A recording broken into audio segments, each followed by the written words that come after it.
Hey guys, welcome to the show. Thank you guys for being here. Hey, I'm actually on time for once. Well, you know, I'm early. I'm actually a couple minutes early. It's amazing for me, hey? So, James Snapp is on the way here. We're going to be talking about manuscripts and specifically the Byzantine and Alexandrian manuscripts because they are, well, they're the two main manuscript families, which pretty much every Bible translation we have today is translated from. So, that being said, here's James Snapp. Hey, brother. How are you?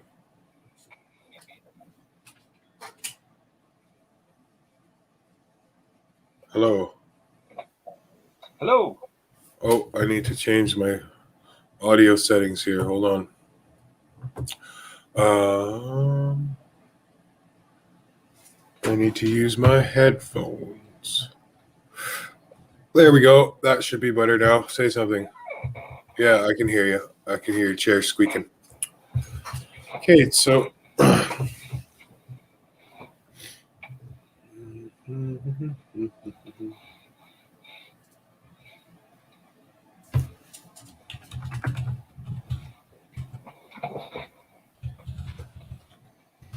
hey, David, how you doing, bro? Thanks for coming to the show, everybody in the chat.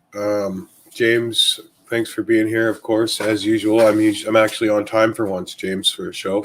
I'm actually early. So it's pretty weird. I cannot hear you. Oh, really? Well, that's too bad. You should be able to. There we go. Yeah. Okay. Okay. It was at my end. So you can hear me then. That's good. Yes. Okay. So thank you so much for coming, James. And why don't you just start off by starting off however you want to start off. We're going to be talking about those two manuscript families, right? The Byzantine, the Alexandrian. Why don't you give us like a little introduction to people that know nothing about manuscripts? Like, what are the Byzantine manuscript and what are the Alexandrian manuscripts? Okay. You want to start us off with a word of prayer? Yeah, sure. You can. You can do it. I always give you the honor of doing it when you're on my show. So you go ahead. You're the pastor here. Okay. Okay. Dear Heavenly Father, we thank you for this day, Lord. From the time we woke up this morning to the time we lay our heads down tonight, Lord. Just thank you for the opportunity, another opportunity to just give a little bit more back to you. We just think about that scene in heaven where your saints are gathered around your throne. They cast their crowns before you. Lord, we just want to take what you've given to us and give it back to you with thanks. And please use this time tonight, Lord, to edify, to build up, to give us the accurate data about the differences in Bibles and how they got that way. And please may it work out for the glory of your word, for the glory of your Son. In Jesus' name, amen. Amen. Thank you, James. Okay, well, let's get underway. Nick, I wasn't sure how long we had. As long as you want, bro. I got a couple hours at least, so as long as you want. Okay. I see some questions in the chat. Does James Snapp know about the discovery in Israel today? Yes. Some small fragments. I think there was an announcement that some fragments of Dead Sea Scrolls were released. I think it was a couple of minor prophets from the Septuagint. So it's an unusual find. Greek fragments. So those interested in Septuagintal statements, fragments rather, will. I don't have cable TV myself, so I haven't heard about that yet. So that's really cool. Yeah. We'll have to maybe talk about that after, or bring it up later or something. I'll bring it up on screen after, not to get too far away off the topic. But tonight we're looking at different manuscripts of a different sort. New Testament copies, New Testament, both some fragments, but more substantially the manuscript groupings. Ever since New Testament text criticism began, in with ever since really it was going on way back in the early church, but in modern New Testament textual criticism with a man named Johann Bengel. Bengal, kind of like a Bengal tiger, but with an E instead of an A. He realized that as he was looking at the manuscripts, that manuscripts tended to fall into groups. In other words, especially in copies of the Gospels, this was true. Not so much with copies of the later books. What we see is the books that come in the New Testament later, that is.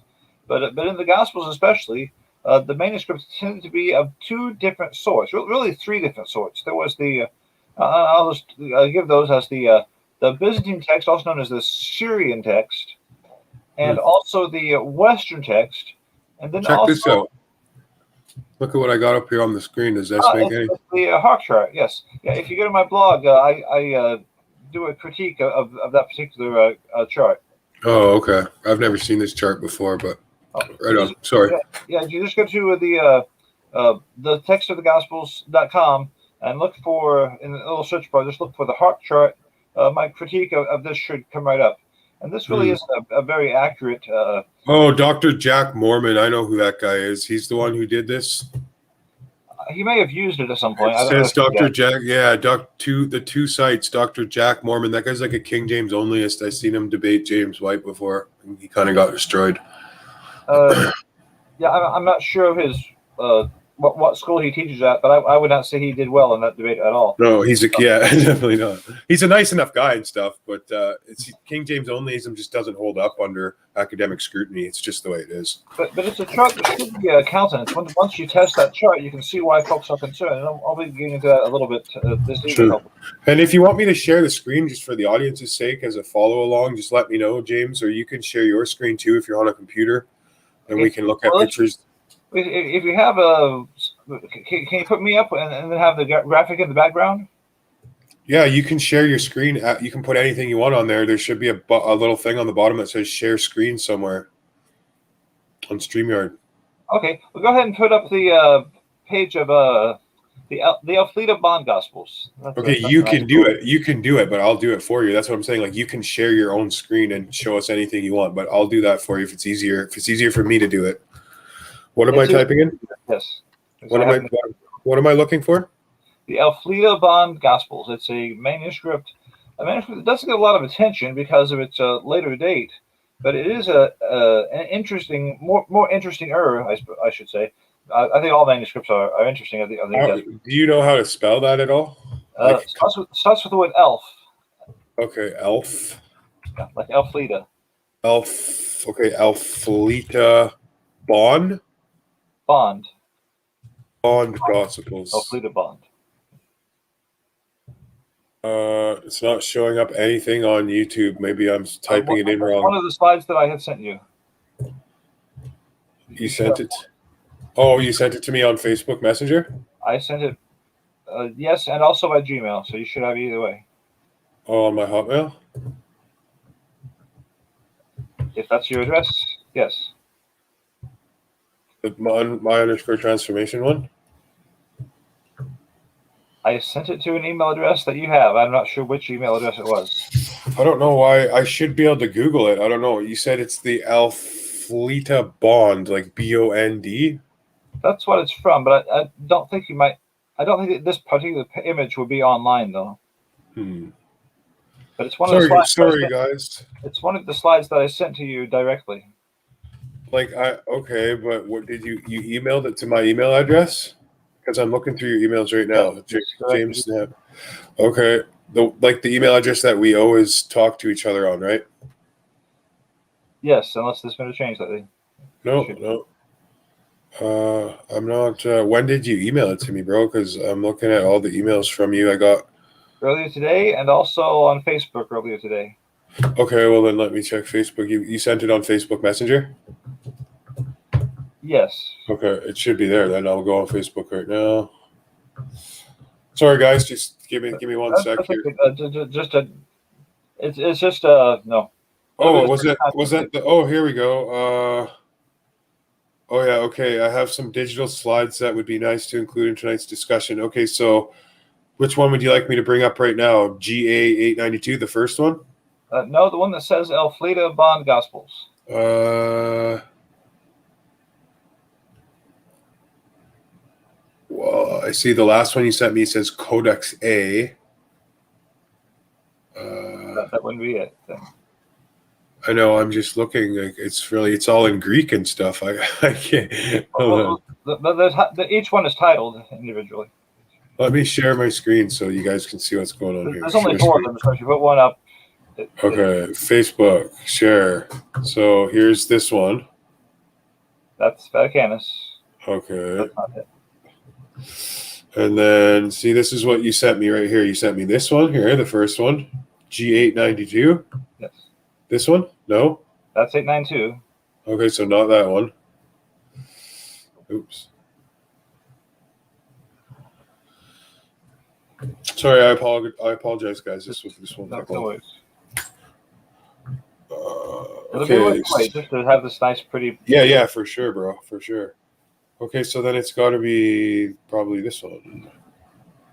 Let me bring it up on screen, guys. It is a pretty cool looking manuscript or document. I like how they draw, how the Greek language looks, the way they used to. This one, James? Yep, that's the one. Okay, cool. Yep. And this is a typical. Well, it seems at first. Oh, sorry. I'll get it back. I closed the wrong page. But Okay. you can keep talking. I'll get it back keep up. talking more. You can just make the match up in the background. Yeah.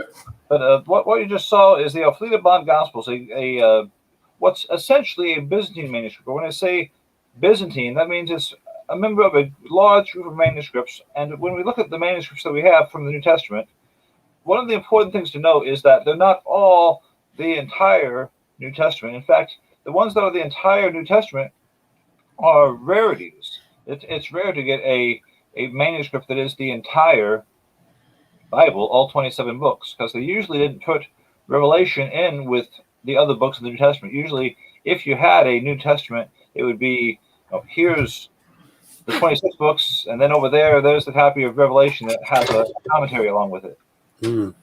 But so there's only about 70 or so. It somewhat depends on how you count when it comes down to the details and the exact numbers. We only have about 70 complete New Testament manuscripts. When we talk about New Testament manuscripts, we're talking about manuscripts of New Testament books. Even a very small fragment and a complete New Testament, they both have one identification number. So you can't really tell from the number of identification numbers how much text of a particular passage you have. For instance, you might have 1,000 copies of the Gospels and a much smaller number of Acts and a much smaller number of Revelation. So this is from the Alexandrian manuscripts? No, the manuscript we're looking at right now is a Byzantine manuscript. Oh, Byzantine. Sorry. And what year around is this? What we're looking at from this piece of paper here? It would probably be, give or take, 100 years, around the year 900. Wow, that's in pretty pristine condition for being like 1,100 years old, eh? Yes, for being 1,100 years, yes, it's. And this is the actual document. Well. This is the original document, correct? That was like scanned and uploaded. Well, this is the document, but I like to only use the term original to refer to the autographs, which we don't have. Oh, sorry. I mean, this isn't a copy. This isn't a copy. This is like the uploaded actual manuscript. Yeah, it's a scan taken from the actual manuscript at the university. Of 1,100-year-old. Yeah, that's in amazing shape for being 1,100 years old. Yeah, this is one of a large collection that's there in Chicago at the University of Chicago. In the Goodspeed manuscript collection, which anybody can go online and go to the Goodspeed manuscript collection and look at. They even have one of the papyri because they helped out when Grenfell and Hunt were doing their excavations a long time ago. Grenfell and Hunt just sent them just to acknowledge their help. They have one of the papyri from those days. So this is the oldest one they have, but this is a nice one, and it's even though it's undergone some damage. As you can see, this particular page is in very good shape. So the Byzantine manuscripts are a bunch of manuscripts that are from a certain part of the world, and the Alexandrians are from another part of the world. Is that why they're called Byzantine and Alexandrian? Would that it were so, but no. Generally, in terms of generalities, we can say that the Alexandrian text is the text that was used in Egypt. And Okay. that's why if we ask ourselves, what do the oldest manuscripts say? The answer will always be a reading from a manuscript that was found in Alexandria.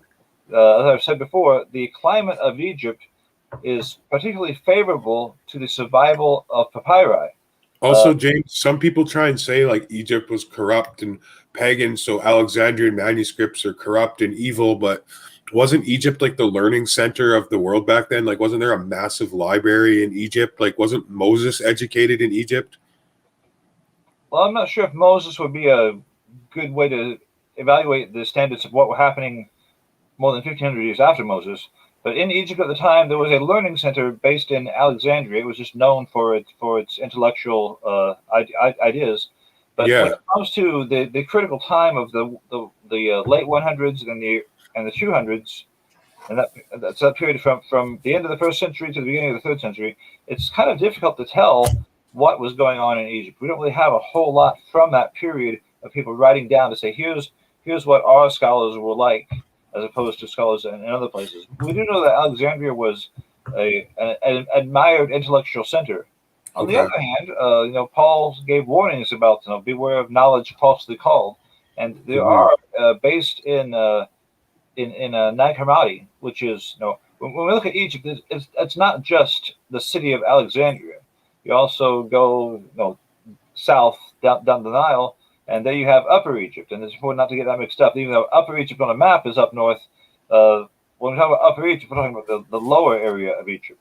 And there were Christian centers down there later on, but also there were these. They're very clearly Gnostic. It's not like Gnostic is just an insult. It's like they would themselves acknowledge that yes, that's what we are. With the Nag Hammadi library being discovered back in the 30s and then unfolded and published, Nag Hammadi was clearly a Gnostic center, and yet so the idea that some of their influence reached some of the scribes is not at all an observed idea. They were not far apart, especially when it comes to what about papyrus number 4 and how is it related to the geography down there. It's if you look at it on a map, which we don't have today, but if you were to look at it on, you would see that it looks like it would not be a stretch at all to say these two groups interacted. Which manuscript family would you prefer if you had to go with one, or do you just think they're both okay? Yeah. I would prefer the Byzantine, but there's a large qualification to go along with that, which is in the Byzantine text, and maybe we should get back to defining terms before we get too far. Sure. In the early church, by the time we get past the period of persecution, where you can't really expect to find a whole lot from any given area that isn't just a lucky find, for instance. Every now and then, when things pop up, and it's not like anybody has done a whole lot of work to make that happen. Nobody's done a whole lot of effort to investigate, to do excavations, to get their hands dirty, so to speak. But things are just discovered. The Dead Sea Scrolls, for instance, that was mainly what initiated that discovery was an accident. But when it comes to the text of the New Testament, we have, like I mentioned, 3 main types of text. That's the Western text, and usually in that harp chart that you had brought up, usually you only see 2. And usually when King James only is mentioned, that we have the Antiochian text versus the Alexandrian text, the good apostolic text versus the evil corrupt text. That's the way it's often presented. But in the real world, there were not just Antiochian versus Alexandrian. There was, and quite widespread, what was called the Western form of text. And the Western form of text generally drifted into becoming the Old Latin standard. We have like about just a handful of existing of existing Greek text that are very substantial as far as Greek copies of the Western text. Now, as far as patristic quotations, it's a different story. The Western texts, or a Western text, tended to be very widespread. And part of the question is, how far did the Western text go? And if it was so dominant early on, then why didn't it continue to be dominant? we also have so that's one, the Western text, which tended to be more embellished. The people that made the Western text were trying to emphasize the meaning of the text. They didn't want to change the meaning, but if there was anything that looked obscure in the original text, they wanted to teach this text and to teach what it meant. So they were not very hesitant to expand it to clarify the meaning, or rather the meaning as they understood it, which would usually simply be the meaning. But in a few cases, it takes a closer look to really get to what they were trying to do. But the Western text is out there. It's more embellished than anything. Then there's the Byzantine text, which its character is it's the text of the church. In the 400s, the Byzantine text is dominant. So it's not as if the Byzantine text, oh yeah, when the King James came onto the scene, that's when the Byzantine text began. Or when Erasmus started to study manuscripts, that's when the Byzantine text became dominant. That's not what happened. Erasmus took a hold of manuscripts at Basel that had been brought there from the east. They were all so they did not become dominant. They just became dominant in the west, where Erasmus was. They were already dominant in the east. Of the manuscripts that we have, about between 85% and 90% are Byzantine manuscripts. So that really? is yes, really. 95%. 85 to 90%. Yeah. Wow. It very vary from the Gospels to Acts to the general epistles to Revelation. Why do people like James White put so much faith in the Alexandrian text then? Like he says they go back so much closer to the period and like the Byzantine. Like is it just like we haven't discovered any early Byzantine manuscripts, or are they just erode away from the papyrus, or like what do you think? It's a couple of things, and of course I can't read anybody's mind at the drop of a hat. But yeah, I'm just using him as an example, as many people are like, you know. But one reason why the Alexandrian manuscripts tend to be favored is because they're older, and I'll look at that aspect of the question as we go. But first, I want to just to define terms to make sure we're all on the same page as far as definitions. So the Western text, which was very widespread, but it also tended to be more dominant in Latin. What's the Western text? Alexandrian, or just like a complete another text? The Western text is a third transmission stream. Okay. It's not Byzantine. It has readings in it that the Byzantine text doesn't have, but it also has lots of readings that the Alexandrian text doesn't have. So the manuscripts are the patristic writers that are using the text when they quote it. They will have the quotations in common. And then by looking at those and comparing them, you can say, oh, well, here in this locale, in this particular place, this particular time, the Western text was in use. Then later, when you look for the Byzantine text, we don't see any writers really using the Byzantine text, those particular combinations of readings, before the 300s. With the Alexandrian text, we don't see a whole lot of patristic writers from before the 300s using that either. But we do have writers, some in the 300s, like Gregory Nyssa, but also particularly Theodoret in the 400s is using the Byzantine text. And he's aware of some readings that are various from it, some deviations, but clearly in the 400s, the Byzantine text is dominant. And when we look at the Byzantine text, there's two ways to explain that dominance of the Byzantine text. And when I say Byzantine text, that doesn't mean I'm talking about a uniformly everybody has exactly the same thing kind of scenario.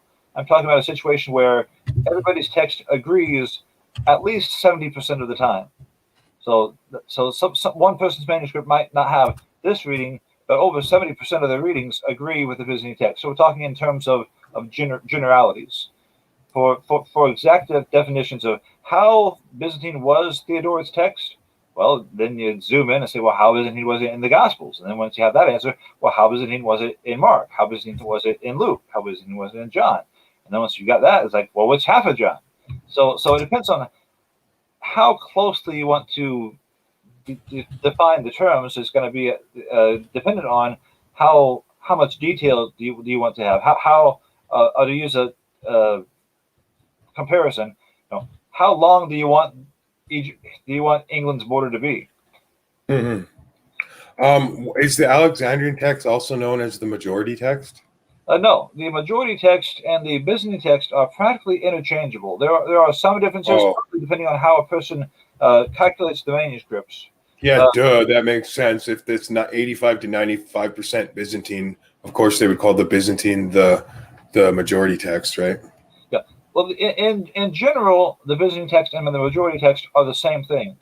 However, yeah, that's what I meant. Yeah. However, there are different compilations and different methods of compilations. For instance, there are some clusters of manuscripts where you have a group of manuscripts, and not only is the text the same, but also the marginalia is the same. Also, the general format of the manuscript is the same. And in cases where you can say, okay, these manuscripts all came from the same place about the same time, it's clearly coming out of the same scriptorium base, off of the same copying center. And some scholars would say, well, since we can see how they're all connected and how they're all echoing the same source, we shouldn't count that as a separate voice. We should count that as one voice, and these copies are all coming from one specific textual copying center. So some scholars would say we got to boil it down whenever we can, when we can do so with confidence. What's the Textus Receptus part from which manuscript family is that from? Well, the Textus Receptus in the 1500s, when Erasmus, Desiderius Erasmus, when he first prepared his Greek New Testament, he did so at the urgings of a friend, Frobin, a printer, the one who was going to print the first published Greek New Testament. Frobin encouraged him to come to the city of Basel and use the manuscripts at a monastery there. And Erasmus had already seen lots of manuscripts on his own, and he had various notes. Other people assisted him. But as far as having manuscripts on hand, they both recognized that Basel was a good place to go to find manuscripts of the New Testament. So that's where Erasmus did his first work of compiling the Greek New Testament, using as his base the Greek manuscripts that had been brought to Basel a generation earlier by John of Ragusa. And so using those manuscripts, Erasmus compiled his base text. That was in 1514. Now, bro, you know so much. You have so much knowledge in your head. You have to slow down a bit. For some of us, we just get lost. It's like you know all this stuff so well, but like I only picked up like a couple things of what you said because so the Textus Receptus. Well, actually, I'll let you stay on point, and we'll get back to the presentation. I'm sorry to keep interrupting you. It's just it's interesting. I'm trying to learn. So we probably spend a lot of time just defining the terms. Yeah, for sure. If somebody wants to download my glossary of New Testament textual criticism, just go to academia.edu and look for glossary of New Testament textual criticism, and you can easily download for free a glossary that I prepared to introduce people to the terms of the field. Nice. Time out. Sure. Hey, Sep, how you doing, bro? Hey, what's going on, Nick? How are you, Mr. James Snapp? Hello, I'm doing well, thank you. Hope you are too. Glad to hear that. Thank you. Oh yeah, say something in the chat so I can give you a wrench, Sep. I can't believe I haven't done that already. Give me 1 second. Yeah, I was just sitting back listening to some of the stuff, and thank you. Actually, I was going to ask you that. Where can I download some of the stuff you're saying right now? And if you could say it again for the chat again, where would we go to download that? Go to academia.edu. It's just a site. It's a massive site with all kinds of things that people have downloaded to share online. And just look for my name, James Snapp Jr., and then look for glossary, and that hopefully that'll be all you need, and it'll get a hit. But, sure thing. Thank you. Glossary of New Testament textual criticism at academia.edu. But the Textus Receptus began in that little collection of manuscripts that Erasmus had available at Basel. He used those manuscripts. He wrote on the manuscripts here and there, and that was how he prepared the base text of the text that he then had printed. But the Textus Receptus began there. It did not end there. That was early 1500s. After Erasmus, there was another guy named Stephanus. And Stephanus did the same sort of research. He did other things as well. He wasn't just a printer and a researcher, but he printed out the Greek New Testament again, probably most importantly in 1550 and 1551. This 1551 edition had what we call the verse numbers. It made it a lot easier to access or to make references to the chapters and verses. Chapter numbers had already been pretty much standardized. But I'm sorry to interrupt you. Around what year was that when the verse numbers were added? 1551. 1551. Okay. In the Royal edition, there were different editions, and this one was one of the nicer ones. But another significant thing about that edition was that it included a textual apparatus, so people could, if they wanted to take the time, they could see, besides the text that was printed, what was in some other manuscripts that Stephanus had handy. Sometimes people think that all the copies that the Textus Receptus was made from were young copies. Not the case. There was access to Codex Regius, Codex L. There's also access to the second manuscript that's known as Codex D. The first manuscript known as D is Codex Beza, and that was accessed by, well, later on by Beza. And so it was there. That wasn't used and relied upon very much. But also Codex Claromontanus was also known to these researchers. And so those were some fairly old. They'd be among the oldest copies by any standard. So after Stephanus, along came Theodore Beza, and Beza made several editions of the Greek New Testament. Wrote lots of things along with them, and so by the time the King James translators came onto the scene, there was already the text of Erasmus, there was already the text of Stephanus, and there was already the text of Beza, and all the apparatus notes that came with them. There was also the Complutensian polyglot, which, if they hadn't taken so long processing it, the Complutensian polyglot would have been the earliest published Greek New Testament, because guys in Spain, which is why it's called Complutensian, it's not too far off the, well, that's details, but the guys in Spain had issued this Greek New Testament. The New Testament part was already printed, but they wanted to print it with the Pope's approval, and working through the red tape slowed them down, and for a lot of reasons that nobody really cares about, it became the second Greek New Testament that was available to the public. But the Complutensian polyglot had a whole different basis of manuscripts. In fact, we kind of like to know exactly what those manuscripts were, but it's more or less lost to history. But between the Complutensian polyglot and the notes made by Stephanus, the notes made by Erasmus, and the notes made by Beza, there was a lot to work with there as far as not just what ended up being printed, but also the conversations that went about what the different manuscripts said. There was a lot of meat to those conversations. And so it's not as if Erasmus publishes his first edition, second edition, third edition, and then poof, the King James comes out. There was almost 100 years of processing, of analyzing, of critiquing going on before the King James emerged. So that's the Textus Receptus, the base text of the King James. Okay. And also, I should say there's two ways to define the Textus Receptus. One way is to say the base text of the King James. That's a nice, simple, easily verified definition. So how many manuscripts is the Textus Receptus made up of? Historically, only about a dozen. Like about a dozen. So that's not very many. Like how many manuscripts, like comparable to other texts that translations are quoted from, are made up of?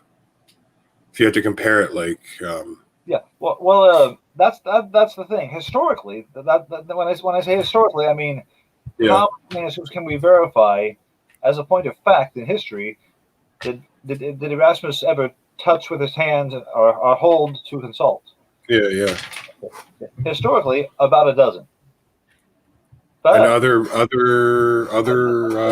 there's an important but there. But as far as how many manuscripts that we have today agree with the Textus Receptus, Mm-hmm. Most of the time, we have many more manuscripts. When say you got a King James and an EHV, we could say the people that study the manuscripts to produce the ESV, how many do they have access to? Well, again, historically, I'm not sure any of us can really say as a fact. Oh yes, the guys that made the ESV, historically, they have touched more manuscripts than Erasmus did. Well, wasn't the ESV made in modern times? Like, don't they have access to like thousands of manuscripts? Well, here we have Kurt Aland and Barbara Aland, and they will tell you in this book that regarding the Byzantine text, even though they have Byzantine manuscripts that go back to the 500s and the 400s, they will say openly that those manuscripts are useless, worthless, just set aside for text critical purposes. And if I wanted to, I could take the time to open it up and find the quote and give it to you exactly. But just because they have all these manuscripts doesn't mean they use them. And this goes back to the question of, if you have these manuscripts, are you going to use them? Are you going to ignore them? Are you going to like they don't exist? If they come from a certain part of the world, or if they have or they display a certain form of the text?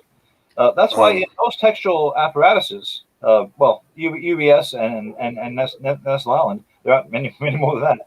But someone in the chat is asking about the Greek Septuagint. Well, that's the Old Testament text of the Septuagint. We might get off the topic though. We can straight back into it. Not to cut you off, Mr. Snapp. I'm just looking at the academia.edu, and man, everyone in the chat, you should go check it out. There's quite a vast amount of information. That's pretty cool. Thank you very much for that. Okay. Well, the Septuagint is a translation of the Old Testament books and some of the apocryphal books, because in Greek they were all put together.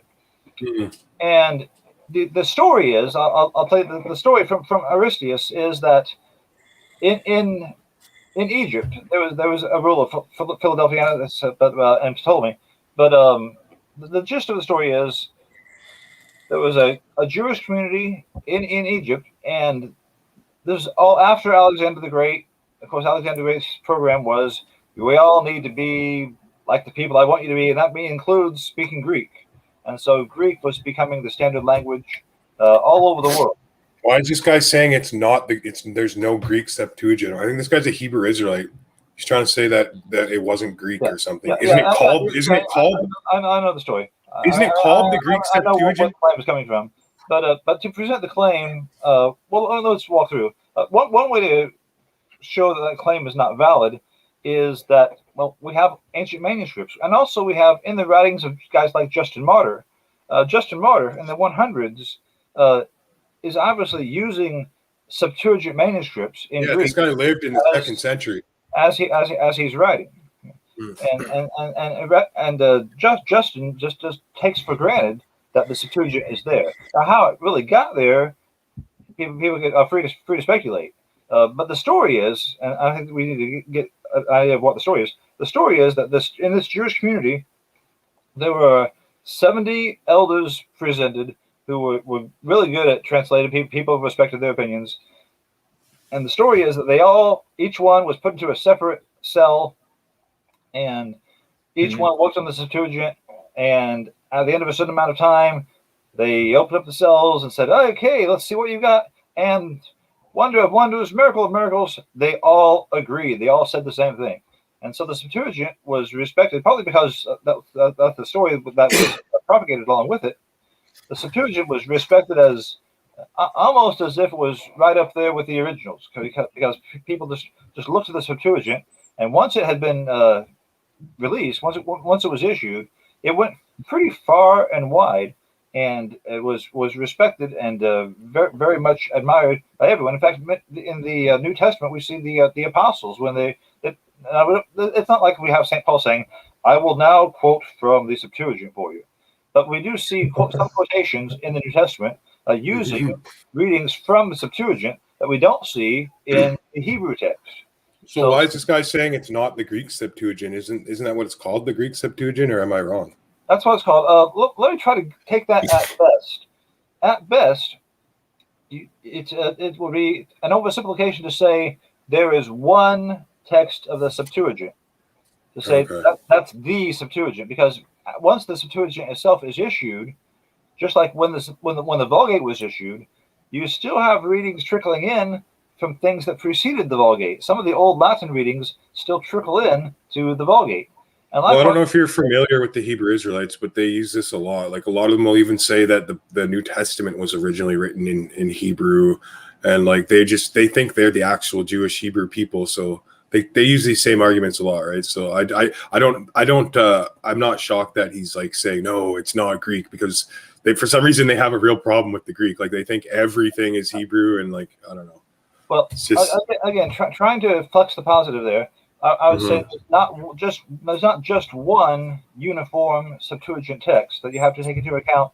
The Kaige text and some other factors that were involved in shaping it into a standardized form. In the 1st century, 2nd century, 3rd century, if you picked up a copy of the Septuagint, we're still talking about handmade manuscripts. They would not be uniform at every single point. Yeah. So that's something to consider. But also, if you look online, I think Peter Williams, a Syriac scholar, even has a YouTube video out there called "Why I Don't Believe in the Septuagint," and he gets into some of the issues that are involved. That just watching that video and letting it sink in might pre-answer some questions that would otherwise come up. So we've covered so far the Western text, which was a text that was intended to be super duper clear. Just let me know if you want to change any pictures on the screen too, James. Okay, this is fine for now. The Western text was made to be super duper clear. For example, I'll give you an example of what is a Western reading like. We have some English text, and we don't really realize what we have because we just see the English text. And kind of like the NIV. Okay, it's kind of westernized. Almost like the Message in some points. But we have the Western text is like I said, expanded, but not necessarily in a bad way, unless you're concerned about the form, getting back to the exact original form of the text. In fact, for instance, the man on the street might say, "Hey, Western text, it's clear," but the textual critic of those days might say, "It's clear, but how do we know when we pick up a Western manuscript how far back its readings are from?" So with the Western text, you have a degree of flexibility in form, but they wanted to still convey the original meaning. For instance, Jesus says, "The one who gives if you give a cup of cold water in my name, you will by no means lose your reward." Well, in the Greek, the word water is not in the text. It's taken for granted because everybody knows that's what he's talking about. But it's technically not. I see what you're saying. But in the Western text, it is in the Greek text because the scribe wanted to make it clear to the people he's writing to so they don't say a cold cup, a cup of what? To anticipate that person's question, the scribe adds the word water. So that's what the Western text is like. That's pretty good. I see. Nobody's trying to drop a monster into the text, but they want it to be clear to get at the original meaning. So there's the Thank you, Operation Cuteness, for the $2 super chat. She says, "Great show, Nick. Thanks, Mr. Snap, so much." You're welcome. So there's the Western text. There's the Byzantine text, which means the Byzantine text. We don't have any early copies of the Byzantine text from the 1st century, the 2nd century, the 3rd century, because in Byzantium, in Greece, in Crete, in Asia Minor, even in Syria, we have humidity, and so all manuscripts die. If it's made of papyrus, it dies, it rots away. The reason why we don't have those manuscripts is not because they didn't have any. Obviously, they did. They quoted their manuscripts all the time. But those writings too were made on papyrus, and so they also rotted away. Also, we just don't have a whole lot of evidence for the existence of the Byzantine text. We do have evidence for instance, a few factors that would impede the preservation of Byzantine manuscripts in those areas. Things like, besides the humidity, which is bad enough, but also Roman persecutors. Roman persecution was very intense in that part of the world. So when it comes to what manuscripts do we have from the second and third centuries, that's where we look to Egypt. And when we look to Egypt, we don't see the Byzantine form of the text. But again, why would we? Because it's in Egypt. That's not Byzantium. When we look to the Byzantine writings, the earliest we find them is in patristic writings of the 300s. But that's really, if we're going to say why pay attention to the Byzantine text, if we don't have any early copies before the 300s. We're basically asking the Byzantine text, the Byzantine manuscripts, we're basically asking them to do something impossible. We're asking the papyrus to say, papyrus, don't act like papyrus, be magical. And if you're not magical, we're just going to pretend you were never there. We have examples of some early patristic writers. We don't have their full writings, but we have stories about them and how dedicated they were to preserve the text. That we have records of martyrs who would not hand over copies of the scriptures. They might hand over other books, but not the scriptures. And the question of after persecution was a thing of the past, what was in the mindset of the Christians of the next generation? Did they say, well, here we are, Christianity is legal now, we're just going to throw out those copies that were used by the generation before us, and we're going to just all suddenly say we all love this new edition that we don't know where it's come from. That's a theory somewhat like that is what Hort proposed back in 1881. In my theory, and again, we haven't forgotten the Alexandrians. We'll get back to that. But I would propose that in the area of Asia Minor, in Greece, in Crete, in this large area where Christianity had been for a long time, this was the same area that some of the New Testament books were written to. I would propose that the text in that area did not just pop up out of nowhere in the 300s, but rather it has a very large stratum or layer that goes all the way back to copies that were already there in the 100s and 200s. That doesn't mean that there's nothing that the Alexandrian text has to offer us, but it does mean that the Byzantine text should not just be casually discarded. If you look at how Alland and Alland explain their method of textual criticism, they basically worked on Hort's theory that said the Byzantine text was made up, was edited, was compiled in the very early 300s or late 200s. That's the theory that still trickles down to the present day, even though folks will say, well, we don't believe in Westcott and Hort anymore. I think James White says stuff like this. Westcott and Hort, that's all obsolete now because we have the papyri, blah, blah, blah. Well, in real life, the Nestle-Aland text, the UBS text, depend very much on the Westcott and Hort text. And L and F showed this beyond the shadow of a doubt. If you look at the text that was issued by Westcott and Hort back in 1881, and look at the Nestle-Aland text being issued now, there are fewer than 1,000 differences. And when you consider that so many of them are still in brackets, or were one edition ago, a lot of it was still up in the air, where it was up in the air back in the 1800s.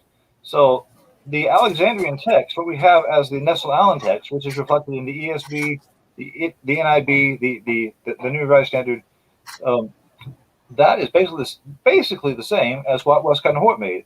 And at the basis of their preference, instead of making a minor revision and sticking with a mainly Byzantine text, in 1881 they replaced the Byzantine text with the Alexandrian text. Why would a person do this when there are, like I said, 95%, between 85 and 90% of the manuscripts are Byzantine? What would justify replacing them with an Alexandrian text that has such a low level of Greek attestation? And now we come to the Alexandrian text. Does anybody have any questions so far? Yep. No, just trying to keep up. We do appreciate your time again. This is great information. And just again, everyone in chat, you can go to that website, the academia.edu, and you go ahead and log in. You look up Mr. James Snapp's name, and there's all that information available for free. So, Thanks. mhm.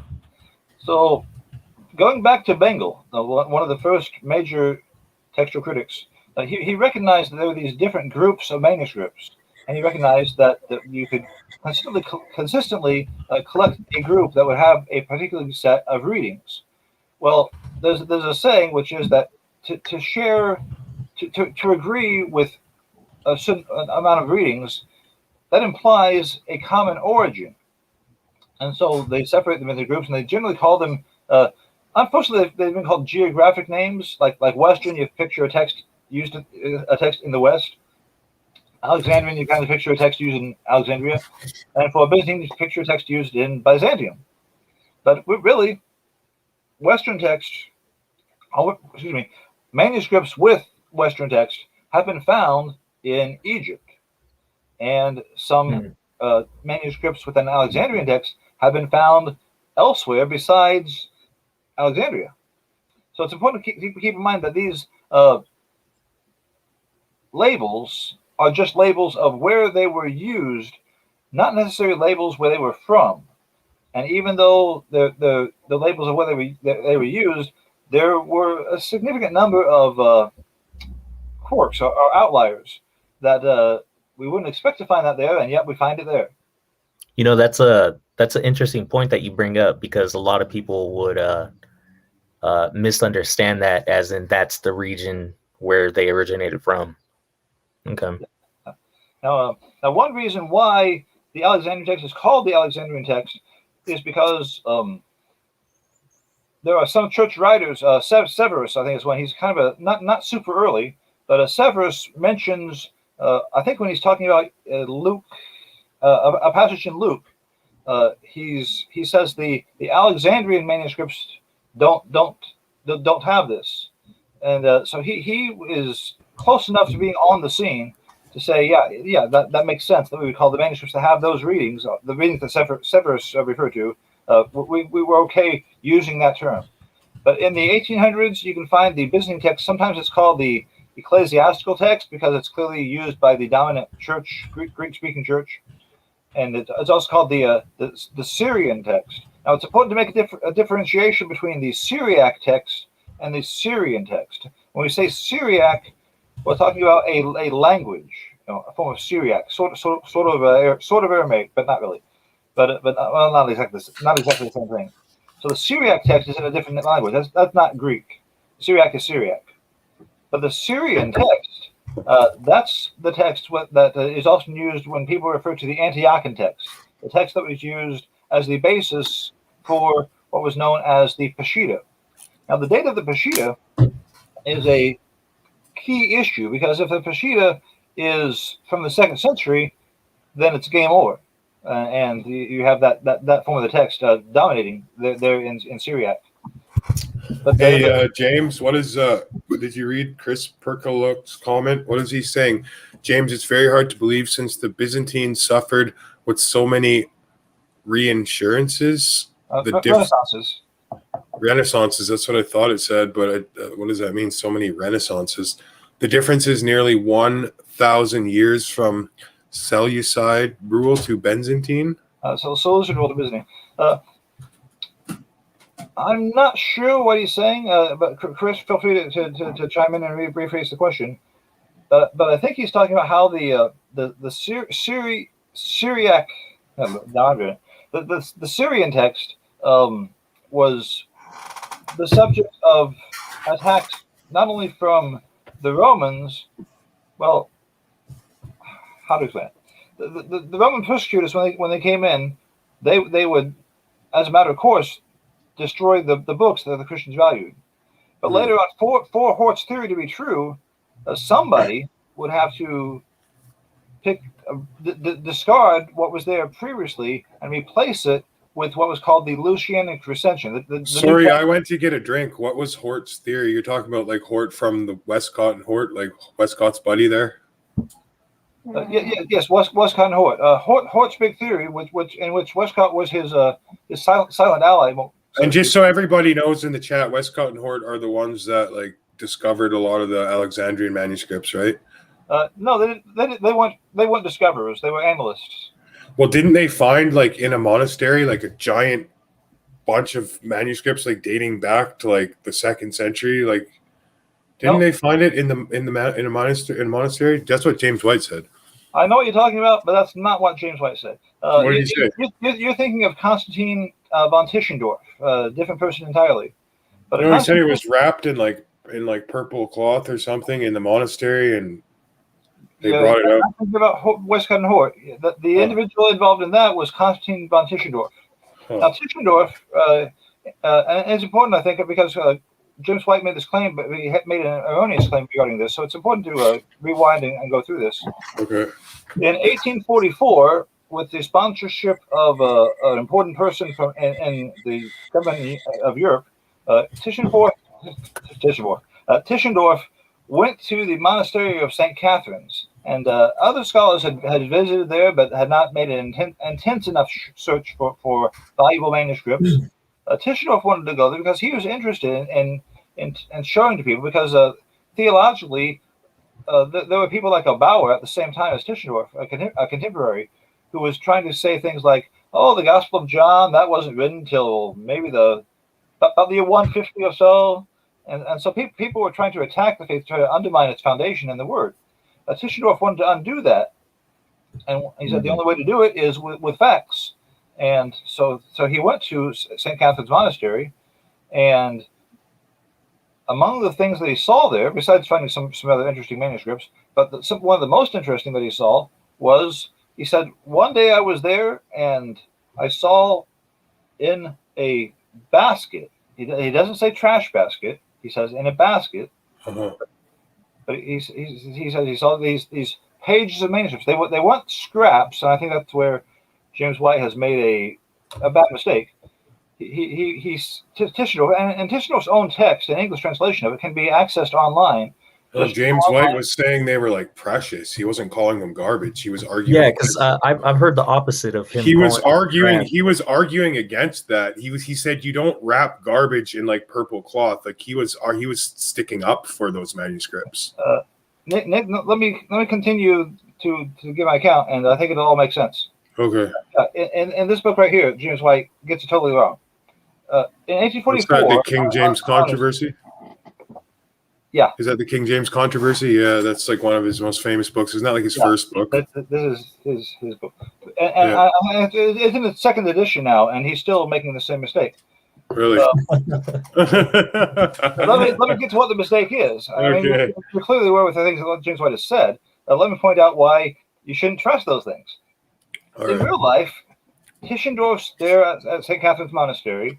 He sees pages of an ancient manuscript. He's told, well, now remember, we only have Tischendorf's word to go on. And Tischendorf could have misunderstood. And who is Tischendorf again? Tischendorf was an important manuscript analyst of the 1800s. Okay. He worked on various palimpsest, which is a manuscript that's been recycled. So you have one text on top, but another text underneath that text. That's called a palimpsest. The parchment's been recycled basically. Okay. Tischendorf worked on those to bring out the text that was the lower text, the earlier text. He was just pretty much a major textual critic of his day. He made several editions of the Greek New Testament. Okay.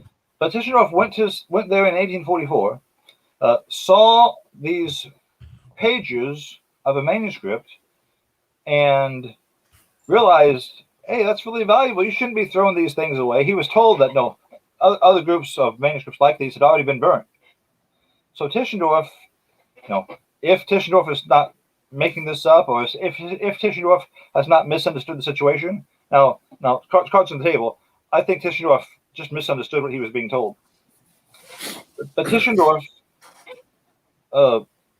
took some of those pages back with him to Leipzig in Europe. And later on, a few years later, he went back to the monastery. And now again, this didn't happen overnight. They don't even have planes at this point. Tischendorf goes back to the monastery, says, "Do you have anything else?" And he finds one little scrap that he thinks might be from the same manuscript. That's it. Then later on, yet farther, he goes back again on his third visit there.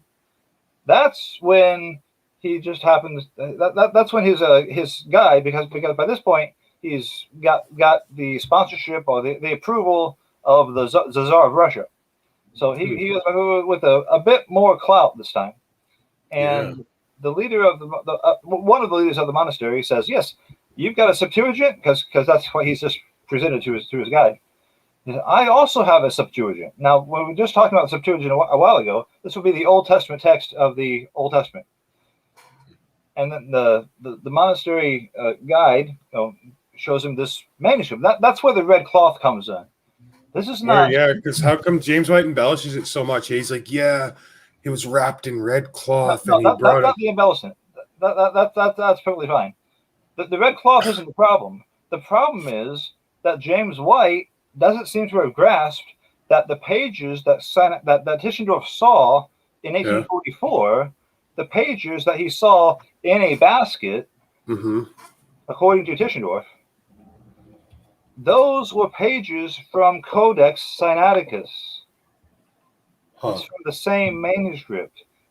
It's a manuscript that's been unbound and its pages are loose, but the pages that Tischendorf took back with him after that first visit, the pages are Codex Frederick Augustus. Codex Frederick Augustus is just a section of Codex Sinaiticus. It's the So same. why does James White make such a big deal of it? It's the same manuscript. Why does anybody gets things wrong, continue in their error? I don't know. You'd have to ask him. But it's clearly, if you look at James White's description. Just to be clear, James, I'm not a big fan of James White. I'm just I used to like the guy and watch a lot of his stuff, but I'm just asking as an honest, curious question, like wondering why he would over embellish this story so much, and I just don't get it. Maybe he's just doing it for views. I think that James White probably doesn't like the idea that Codex Sinaiticus was in a trash can, but I don't think there's any problem of thinking that Tischendorf reported what he found that way. Tischendorf, if you look at some of his letters to, I don't know how his professional writings, but his casual letters, like to his wife and relatives, in those letters, there's clear evidence that Tischendorf did not like monks. It wasn't just that he didn't like them personally. It's just he just felt uncomfortable with their customs. The idea that they could sit in a library full of manuscripts and not treat them as if they were all relics. That the idea that monks could just take a copy of the Gospels and put it on the shelf alongside a much younger book, or the idea that monks could value a beautifully decorated lectionary above a much older manuscript that didn't have. Or they could take 1,400-year-old manuscripts and just throw them in a basket. Yeah, well, part of the reason why it was in a basket is unclear. And again, it cannot be emphasized enough. We only have Tischendorf's word to go on. Exactly. Yeah, that's true. I didn't know that. But there's a little bit more than that, and that is that J. Rendell Harris, another scholar of the 1800s, he knew the monks at that monastery from just slightly later. And how does this guy know so much, Abe, guys? I don't get it. J. Rendell Harris, he reported back from his point of view, Tischendorf doesn't know what he's talking about.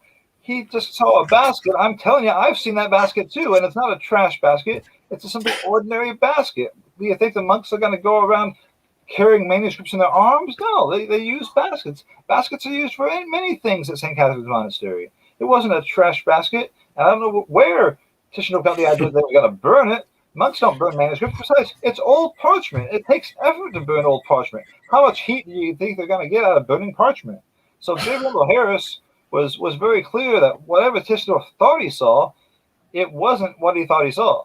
And I think if you take, say, just to give an illustration, if you were to take a person from China, say somebody from Shanghai in 1850, put him in front of a modern American library of today, and that person, when he comes to the library, he just steps back and he just sees people putting book after book after book after book in a trash can. Now, what they're doing in real life is putting them back in the book depository box. But he doesn't know that. And so a person could readily think, oh, this is what they're doing, when actually it's not anything like that at all. That's probably something like that is what Tischendorf saw. For instance, if the monks had been rebinding Codex Sinaiticus, what we know as Codex Sinaiticus, it was an old, highly valued manuscript to them. But if they had been rebinding a manuscript that had become unbound, and Tischendorf just happened to show up on the day that was happening, you can see how Tischendorf could get the wrong impression. Yeah, totally. Now the key thing is that where does Tischendorf get the idea of being told 2 more piles like these have already been burnt? Again, do we have any evidence that the monks at St. Catherine's were burning their manuscripts? No, we do not. James, you're highly intelligent, man. Like, have you written any books or anything like that you want me to recommend to people in my description?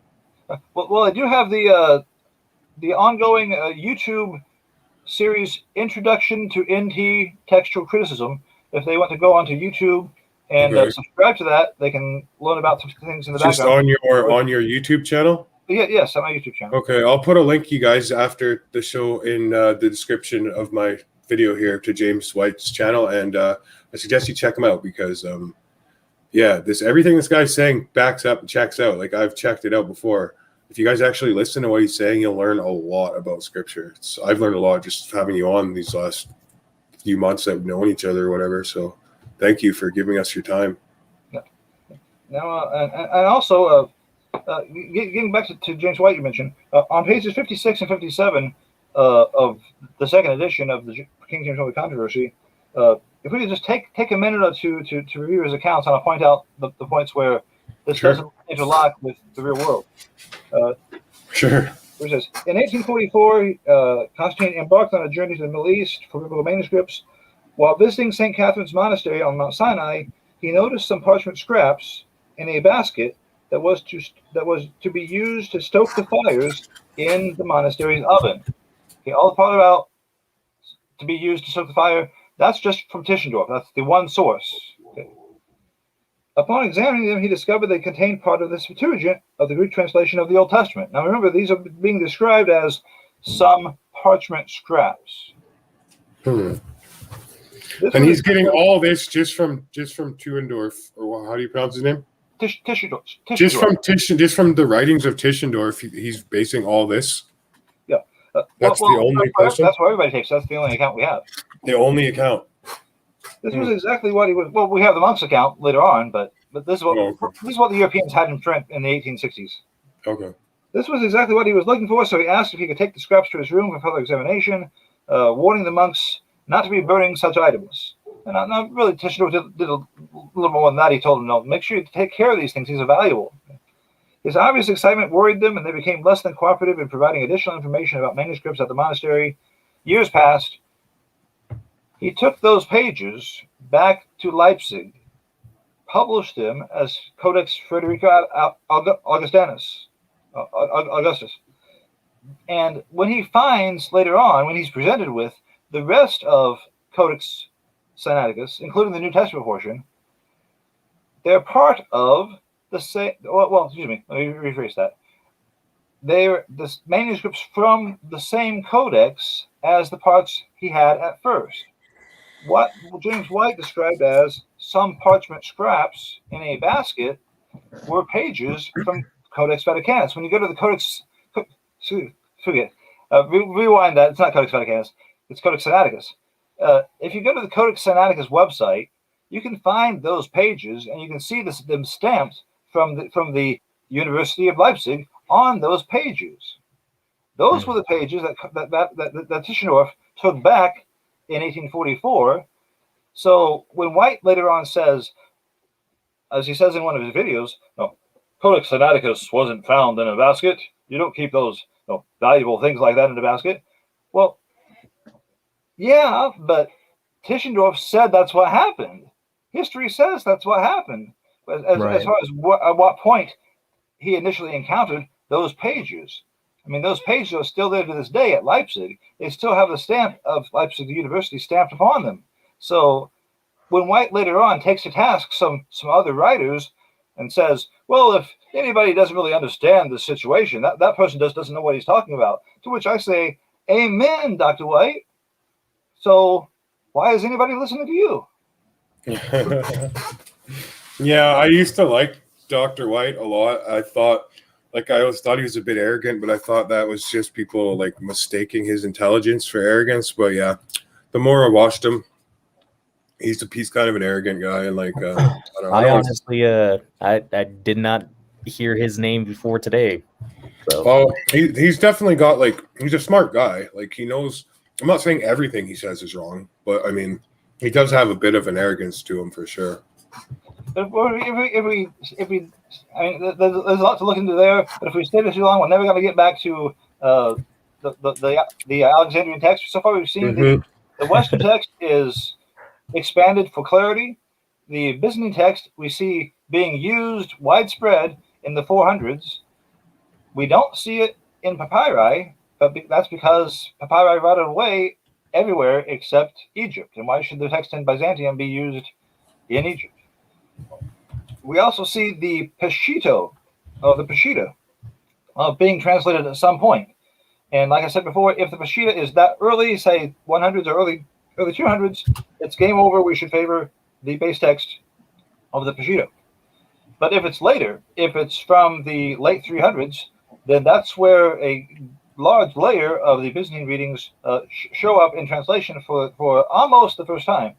Also, we have the in that area that we looked at before of around Byzantium, we have the Gothic version being made. Unfortunately, we have the Gothic version also declining into disuse. So the Gothic version that was there in the 300s is almost. I'm sorry. Oh no, sorry, that was. The Gothic version is almost non-existent these days because we only have a handful of copies. The what version? And what's called Codex Argentius, an important manuscript written with a silver parchment. Excuse me, rewind. A purple parchment with some golden ink for the introduction of the books. This is a very valuable, not only financially valuable, but also as a resource valuable. The Codex Argentius has a lot of Byzantine readings. And if the Codex Argentius from the 500s or 600s is a good echo of the Gothic version, and there aren't a whole lot of other Gothic versions to compare it with, then we can thus confirm when Wolfius made the Gothic version, he had these verses available to him in Greek in the middle of the 300s, which would be pretty early. I mean, even for Codex Sinaiticus, that's when Codex Sinaiticus is put out, the same period.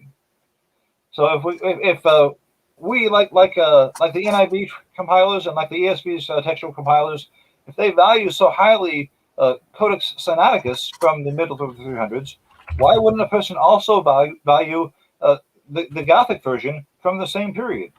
And this is one of the cases where the idea of age goes out the window, because people sometimes try to say, oh, well, the Textus Receptus, those are all Greek manuscripts from very late. But we also have much earlier Greek manuscripts that often agree with the Byzantine reading, and we have versions like the Gothic version, which also tends to agree with the same text. So why wouldn't we value that just as highly as we do Codex Sinaiticus? And if anyone doesn't have any other questions, we can proceed with the Alexandrian version of the Alexandrian text, rather. There was one question by Dwayne Carter, and he was asking, in your opinion, which translation is best to use concerning reading? I answered this question recently.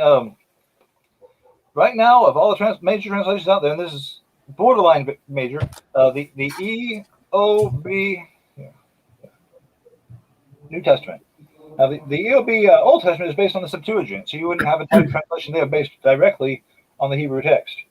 But the EOB New Testament is I would say a superior translation. The compilers did not make every decision the same way I would, but Yeah, I like that EOB that you showed us. It's a really good Bible. as compensation for that, though, you get a ton of textual footnotes, and these are textual footnotes which, unlike what you might find in the ESV and the NIV and the alphabet soup. I like the footnotes, though. Yes, unlike the alphabet soup of modern translation, what you have in the EOB is footnotes that go a lot deeper than some manuscripts say this and some manuscripts say that. Yeah. So you have that kind of footnote. The first sum means 5, and the second sum means 2,000. The footnotes are there simply to raise a question in people's minds instead of actually trying to point them toward an answer to that question. Right. But the ESV's notes are I'd say the best textual apparatus in print that you can hold in your hand that I've seen anywhere, as far as English translations are concerned. So with the translation from the Hebrew text, what version of the Bible would you recommend for the Hebrew in particular, not the Greek? Yeah. There's one coming out. It's not really a major translation. Yeah, I think you can read it online. It's called the Evangelical Heritage Version. And it's not popular now. I don't think a lot of people. I think I've heard of that before. Maybe it was from you. Maybe it was from you, James. But I have heard of the Evangelical Heritage Version. But it might have been you that told me about it. It's produced by some Lutherans. It's their project, but they've done a pretty good job with it. And I'd say also the NIV. Excuse me, NIV. The NIV tends to be in the Hebrew text. There's not a whole lot of problems that I can see in the Old Testament. A few renderings here and there, I would say, were almost designed to cause problems. But the NIV, you said? Yeah, the good old NIV, the New International Version. The old International Version, which unfortunately the old NIV is not in print anymore. If you have a Bible that you've bought in the past 3 years that has NIV on it, really? That's the same thing that came out in 1984. After the today's International Version debacle, they basically withdrew the old NIV, and what you're holding in your hands today is not what came out in 1984. Yeah, because I remember going to Bible camp when I was like a little kid, and we had a little red Bible. It was like an NIV, and it was a really good version, and it was different than what they put out today for sure. So I didn't know that. Maybe that makes sense. I didn't know there was 2 different NIVs. Yeah, if you have an NIV, to leave the Old Testament for a second, if you look in Mark chapter 1 verse 41, in the new NIV, it's the scholars who translated it. It wasn't the same big team of the old NIV. It wasn't the 1984 team. I mean, I knew some of the people that made the old NIV, and the new NIV is not theirs. There are some of them that wouldn't touch it with a 10-foot pole. In the new NIV, at Mark 1:41, they rejected the reading that is found in the Byzantine text. They rejected the reading that is found in the Alexandrian text. Instead of going with the reading that is found in a wide variety of manuscripts, instead of going with the reading that is found in the ancient manuscripts, they went with a reading that is found in only one manuscript. The world's most inaccurate translation, let me back that up. The world's most inaccurate transcription of the New Testament in Greek, Codex Beza. The manuscript that has, of any manuscript, the most mistakes in it. And took that reading from Codex Beza, put it into English, watered it down a little bit, and came up with the translation, Jesus was indignant. Now, in the Old NIV, Jesus felt compassion. He was filled with compassion. And if you look in any other manuscript, it'll say Jesus was filled with compassion. There was some have a lagoon here. That's like the polar opposite. In other words, most in Vaticanus and Sinaiticus, but also in over 99% of manuscripts, the Byzantine manuscripts, Jesus was filled with compassion. We go from that to Jesus was indignant. In other words, Jesus was angry. It's not just a difference of bad spelling. It's a difference of Well, it's a completely different rendering. It's a completely different rendering of a completely different text. Right. So that's one easy way to tell which NIV are you holding. In this case, they've gone with a Western reading that's the result of some of the background of the Western text. Part of it is Syriac, part of it is Latin. But that's just one example of how to tell the difference between when your NIV came out. Was it 84? Or was it after the NIV when they were just trying to hold together the name? I think for the sake of marketing, but I can't read minds. But okay, getting back to the Alexandrian text. The Alexandrian text has the advantage of having the text with the earliest attestation. I'm kind of into that because I want to get as close to the original authors as I possibly can. Yeah, that's the point. That should be the point of the whole field of textual criticism, to reconstruct the original text. Mm-hmm. When we look at the text used in Egypt, we have a text that was used by scribes who were trying to do a good job. Scribes who were confident that what they were given, the text that was put into their hands, was what they should produce to the person that received the manuscript that came from their hands. They were not trying to work in some devious agenda. I think this is where some of the King James Version onlyists completely fall off the real world when it comes to. They do, and I'm sure Sepp has probably heard this before. Hey, Sepp, you could probably elaborate on some of this because you used to be a King James onlyist. Well, again, yes, I would really look for the most accurate translation from the Greek text, right? And for a while, I assumed that was the King James. Yeah, I know, but what did these people used to say about the King?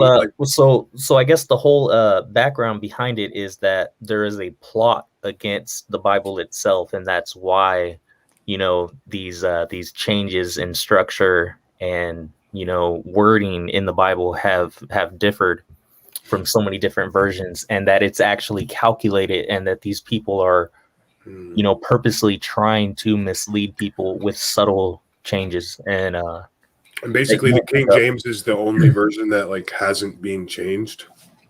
Yeah, that's what they believe. Well, also the King James, even though its base text is the Textus Receptus, so like in Revelation, for Erasmus, he only had one manuscript, and the last 6 verses he didn't have any Greek manuscript.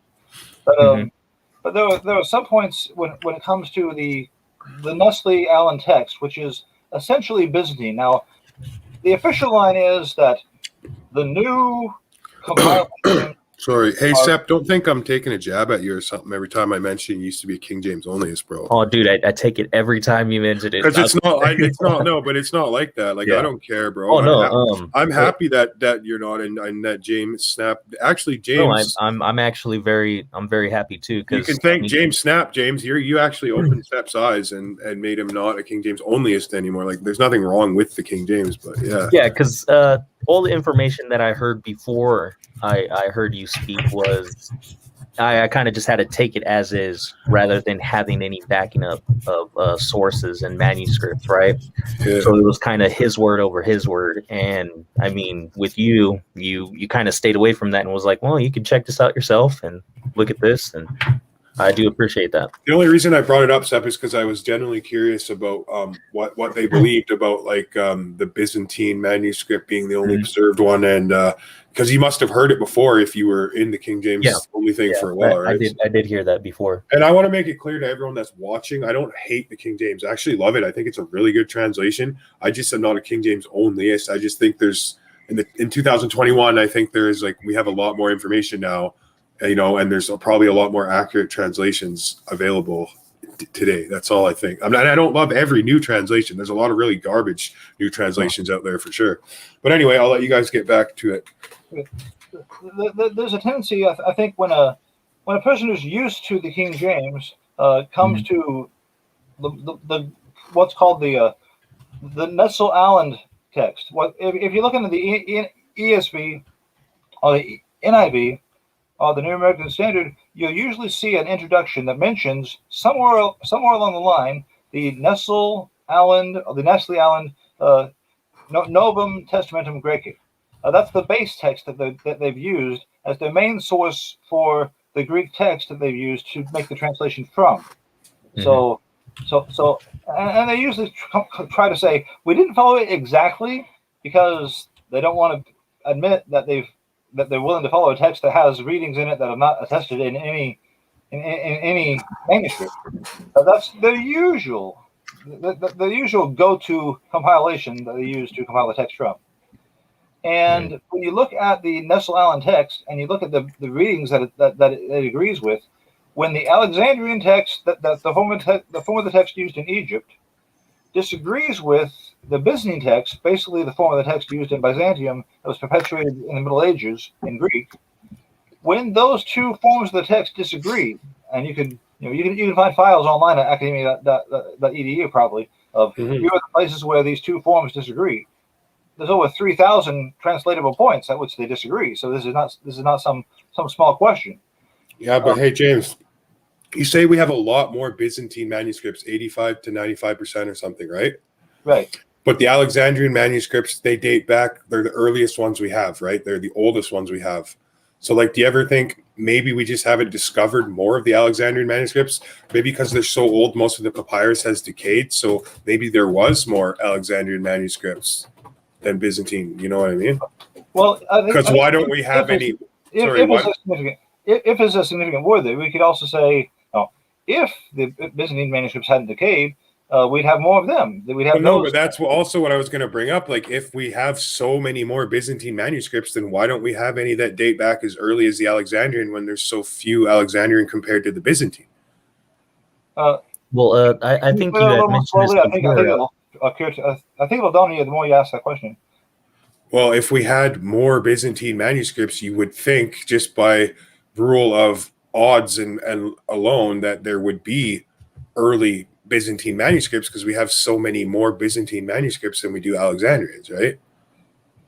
So you think a couple of them would be early if they were, but no. From the few Alexandrian manuscripts we have, they're the earliest ones. But from the majority of the Byzantine manuscripts, we don't have any that go back that early. So I don't know. I would just think maybe a couple of the Byzantine ones would date back if there's so many of them compared to the Alexandrian ones, right? Well, I think you had mentioned this, James Snapp, is that the parchment that they were written on, right, decays. And if I know, but that's what I'm saying, though.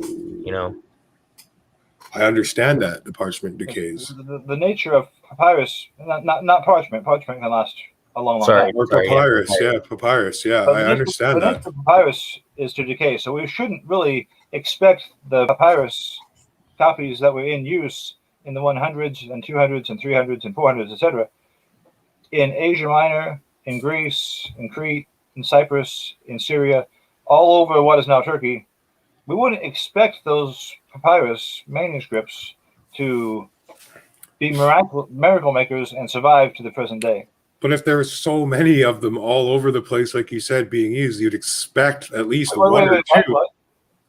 Well, you said that there was so many Byzantine manuscripts being used all over in Asia Minor, Turkey. They're being used, right? You would expect maybe like one or two might have survived from. Why? Well, I don't know. There's a couple Alexandrian manuscripts that have survived from back then. In Egypt, not in the north, not where the humidity level is high. No. So there's no Byzantine manuscripts found in Egypt that have survived from that. Not that would be earlier than the earliest parchment manuscripts. So what are we talking about as far as an age gap? Like how early is the earliest Alexandrian manuscript and how old is the earliest Byzantine manuscript? In Egypt, you have manuscripts from the 100s. You have little fragments coming like to life. P52 and stuff, right? Yes, like P52. I think we saw this the other day. Papyrus 104. Some other little scraps. These wouldn't be substantial. Yeah. This wouldn't be enough to base a compilation on. Mm-hmm. But we also see papyrus 75 and papyrus 66. These are more substantial copies. And papyrus 45. Papyrus 45 is very heavily damaged, but it has some Byzantine readings in it in Egypt. Now, I don't mean to propose that papyrus 75 flew up to Byzantium one day, got these readings, and then flew back down to Egypt. But I mean, right there in Egypt, these readings. Why not, man? These readings had to emerge The somehow. Earth is flat, like no problem. So that's the earliest manuscript for some readings. From P45 is about the year 225, give or take 25 years. So what about the Byzantine? The earliest manuscripts we have are from the 4th century or the 5th century? When we look at the evidence for the Byzantine text, we have the Gothic version from about the 300s, as attested in Codex Argentius, which was produced later, but echoing what was there in the 300s. 4th century, then. Yeah. We also have the Peshitta. We also have various patristic writers like Basil of Caesarea, and then just a little later, Theodoret. And in that small unit of writers, we see they're using a Byzantine text. So what are your major problems with what are some of the major differences where the Alexandrian text contradicts or something goes against the majority text? There's this phenomenon in scribal habits where scribes can accidentally make skips in their text. It's basically what would happen today if somebody were to start writing a copy of a book they had and just got tired or got inattentive and lost their line of sight. When a copyist loses his line of sight and skips ahead in the text, what has happened is parablepsis. This is a technical term for Parablepsis. Say it together, everybody. Parablepsis. You're learning something. Parablepsis. Yeah, well, he's and James, they were usually writing by candlelight, and if I'm not mistaken, they didn't put spaces in between their words, right? They were all just crammed right together. I don't know about the candlelight. I know some copies have considerable amounts of wax on them. That might be where they were read, though. It's really hard. Oh yeah, I'm sure if they were working in the dark, they would have to use candlelight to see what they were doing. But they didn't use spaces, right? It's awfully hard from here to see what time of day it was when the scribe made a manuscript. Yeah, but I'm just saying, if it was dark, they would be writing by candlelight. So, like you're saying, it would be. What I'm saying is, we can't really. If we can't really tell, we shouldn't make a theory based on. Well, what I'm saying is, it would be easy for the guy to make a scribal error. Is what I'm getting at. They can do that just as well during the day, but I mean, obviously, we can imagine random factors in which it would be harder. But they didn't put spaces in between their words, neither did they? Not when they were writing in capital letters like in the old manuscripts. What's called an uncial manuscript, or what used to be called an uncial manuscript. Nowadays, I think there's a trend to call them majuscules and minuscules.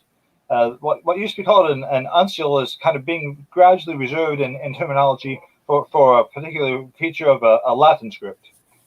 So if we just talk about majuscules, then we're talking about the old Greek letters written out as if the letters are individual. Occasionally they'll be smushed together if the scribe doesn't have quite enough space on the line. But in a majuscule copy, they tended not to have punctuation. They tended not to have space between the letters. However, these are generalities. Even in the old papyrus copies, you will see, if you look for it, some breathing marks, and you'll see some spacing, especially when it comes to proper names, because proper names didn't tend to always conform to the usual rules. But in general, yeah. Cool, man. In the Alexandrian text, we have certain verses missing, and obviously, if you're used to the King James, you'll naturally say, "Wait a minute, this verse isn't here. What are they doing?" I think that's in Acts, right? Well, not just Acts, but say in the Gospel of Mark, chapter 11. If you want to just turn to Mark 11. Can you put up Mark 11 on screen? We can say bye-bye to the fleet of the Gospels. Yep. Goodbye, Alfleda.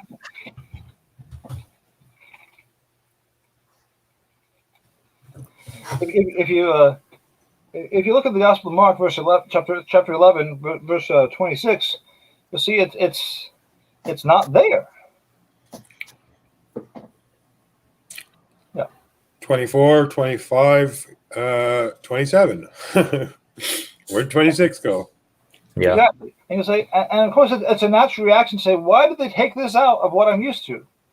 Well, what we're used to is a text with that verse there. When Stephanus numbered the verses, it was in the text that he was numbering, using the manuscript base that he used for that compilation. In the Alexandrian text, in the major representatives of the Alexandrian text, this verse is not there. And so while the King James Version advocate could say, they're taking out a verse, that's wrong, we should have this verse there. Whereas the person that relies on the Alexandrian text, which, in other words, the NIV advocate, the ESV advocate, the Numeric Standard advocate, they would say, no, we should trust the best manuscripts. It's not in the Alexandrian text. Well, when they say the best manuscripts, they're basically saying Codex Vaticanus and Codex Sinaiticus. When Westcott and Hort made their revision back in 1881, these were the two manuscripts that were their basis for many textual decisions that resulted in a different text than had previously been compiled, or at least that had been previously translated to any extent. When we look at Mark 11:26, if you scroll down to the bottom, you can see the footnote. Verse. Oh, the footnote on it. You're going to see it on screen where there's a footnote. See a letter D there? Yeah, I do. Yeah, I see it. If we just scroll down to that in the margin of the page, you'll see where the verse is. Hey, Nick, can you scroll down a little bit? Yeah. Footnote? What? Down to the footnotes. Footnotes. Yeah. There we go. On D. Yeah, D. Some manuscripts add verse 26. But if you do not forgive, neither will your Father who is in heaven forgive your trespasses. Now, there's one thing that should be pointed out. Of course, I don't really expect an NIV footnote or any modern Bible's footnote to mention this. But if you'll look at the last letters of the preceding verse, they're the same as the last letters of verse 26 there in the margin. Forgive your trespasses. This was typical of when the scribes would commit parablepsis. When two sentences or two verses, and we don't need to even worry about verses. When two similar phrases or two identical phrases occur close together, that's when the scribes were most vulnerable to skipping material, because the verses ended the same way, or the lines ended the same way. So we see here in the Alexandrian text, that's the text being followed here, by some manuscripts, what they mean there is 90% of the manuscripts, more than 90%. You could probably dial up that percentage, probably beyond 95%. And I probably wouldn't too much trouble to get the exact numbers, but we'll settle for 95%. But if you look at the verse, the last verses in that phrase in the footnote, forgive your trespasses, go back up to the preceding verse. To 24. Yeah. Forgive you your trespasses. Therefore, I tell you, whatever you ask in prayer, believe that you have received. No.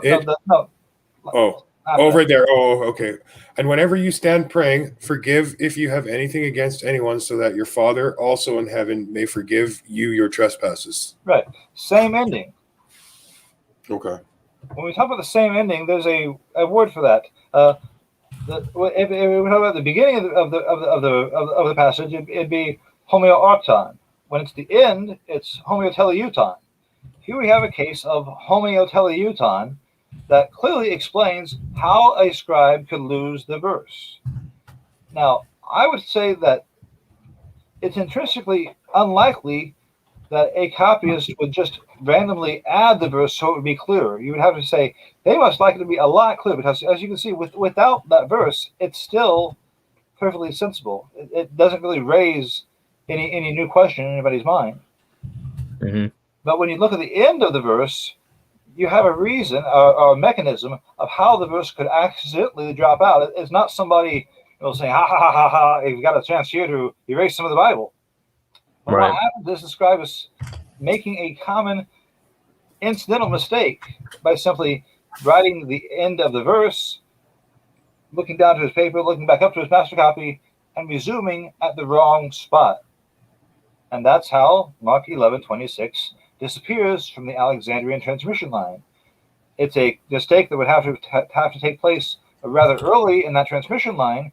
But I think that the probabilities are much greater that this verse is simply one that fell out in the Alexandrian line rather than be somewhere else that was put in everywhere else. So that's one example of some of the weaknesses of the Alexandrian text. It preserves some of the mistakes made by scribes, not necessarily devious mistakes, but simply accidental mistakes. And for a long time, all the way back into the 1800s, it was practically a default principle that you should prefer the shorter reading. But lately, James Royce and several other researchers have looked into how the scribes of various papyri operated, and discovered that, well, actually, in real life, the scribes tended to make more omissions. In other words, they made this kind of mistake where they skipped material. They skipped more material than they added. So the length of a reading does not necessarily have a bearing on which reading should be preferred. In other words, if you look at some of Dan Wallace's work that says, prefer the shorter reading, it's one of the very first principles. And I think James White has probably echoed the same sentiment. Prefer the shorter reading. No. In real life, James Royce has presented a lot of evidence to say that's not really a reliable factor at all. And if you recognize the implications of that factor, some of those verses that are missing in the ESV, the ones that can be clearly explicated by saying Parablepsis has happened, should go back in there. For instance, when Jesus is walking on the water, the newer versions will tend to say, Peter saw the storm or saw the wind. If you look at the King James Version or the New King James Version or the EOB, they will say he saw the fierceness of the wind. And that's another case of parablepsis in the Alexandrian text, where a word has been skipped because its ending happened to end with the same word that was next door to it.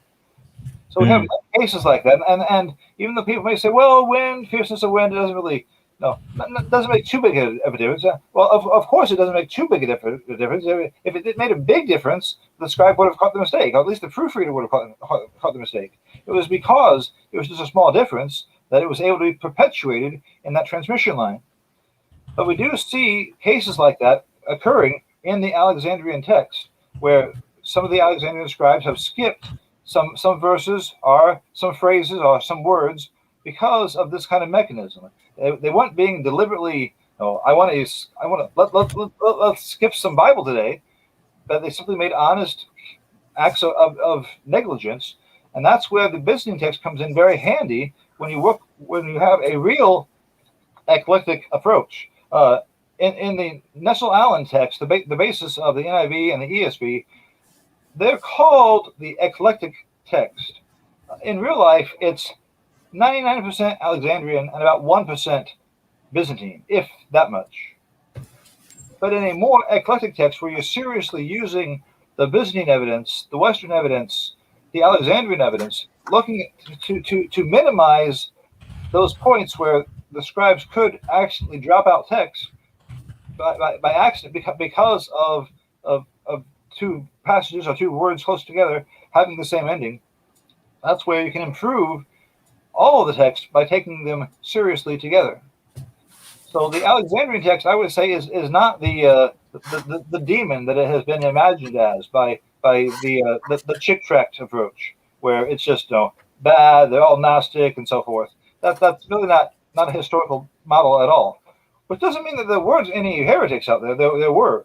But in the text that we have, there are very few readings where you could say, yes, this reading definitely looks like it has a heretical origin. Now, that doesn't mean there aren't any. And I would say where there are such readings, it looks like they were in manuscripts that were used in Egypt. But those are few and far between. For the most part, we're looking at manuscripts that were used by scribes who are working for the Christian church. Does anybody have any questions?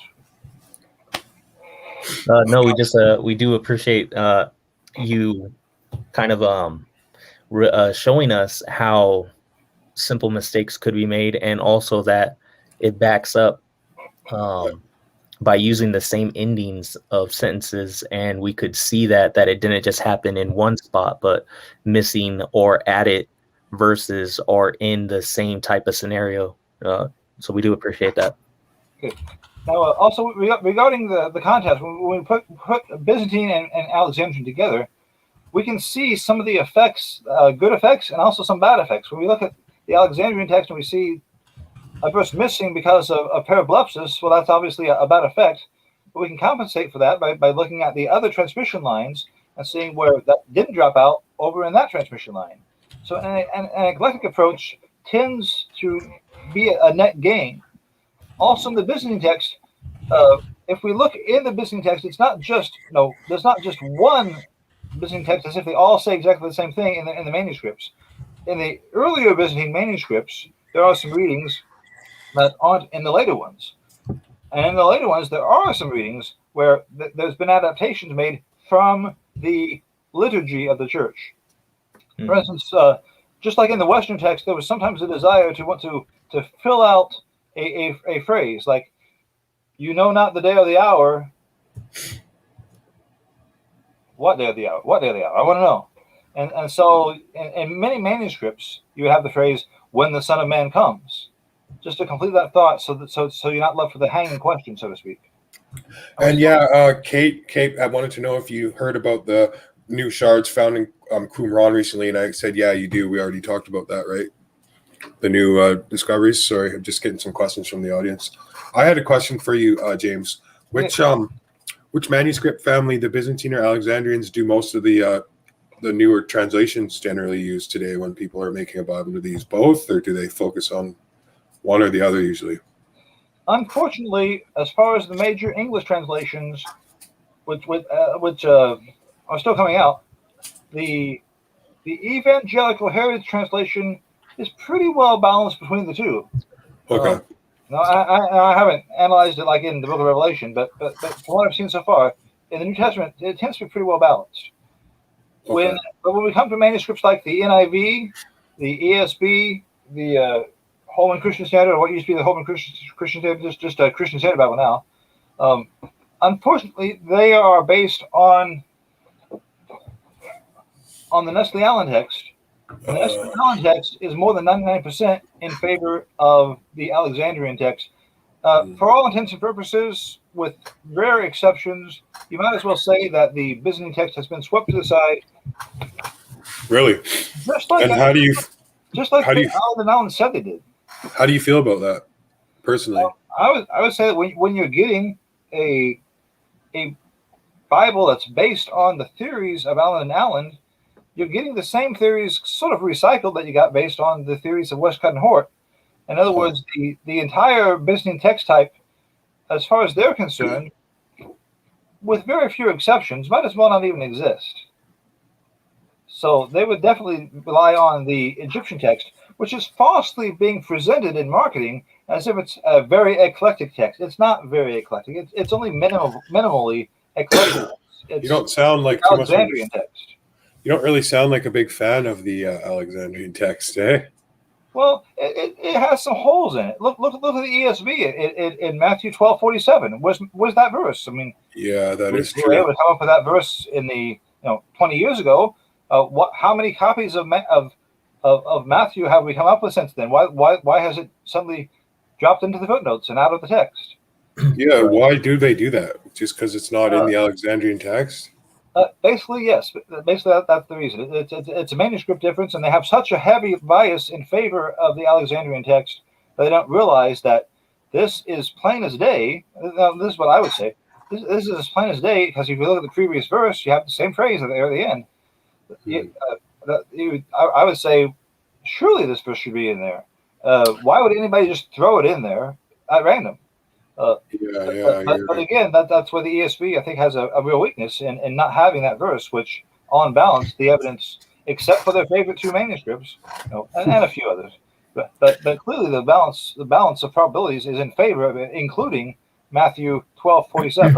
In one of my blog posts, if you look for Matthew 12:47 on my blog, the textofthegospels.com, I have a full blog post just on that question. Couple questions from the audience, if you don't mind, James. High five, very nice. Thanks for the question. He says, how many different texts were used to build the compilation, and from how many different languages? I mean, obviously, James doesn't have the answer for everything, but I mean, just do your best to answer the questions if you can. In practical terms, with very few exceptions, as far as the text that we use to build, we'd have to define the word used, because being aware of and actually using are not always the same thing. For instance, in making the Textus Receptus, you could be aware of readings in Codex D. That doesn't mean you regularly used Codex D.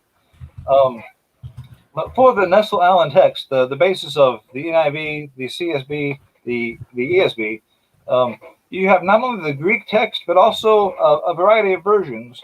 And we could go on quite a bit about this, but you might be able to save some time if you go to my online series on YouTube. One of my lectures is on the early versions of the New Testament. So in the course of that lecture, you might find your answer. If you don't, re-ask it in the comments there, and I'll try to get to it then. But let's go to that lecture. I think it's covered there. Here's a question from our friend David, who's on the channel quite regularly. Hi, David. Thanks for the question. He says, what does James think about the banned books of the Bible? I guess maybe he's talking about banned. Yeah, what do you mean banned? You mean like Enoch and the ones that were removed? I'm assuming it's the Apocrypha books. I'm assuming he's talking about the removed books of the Bible. Yeah, there's two ways to describe banned books.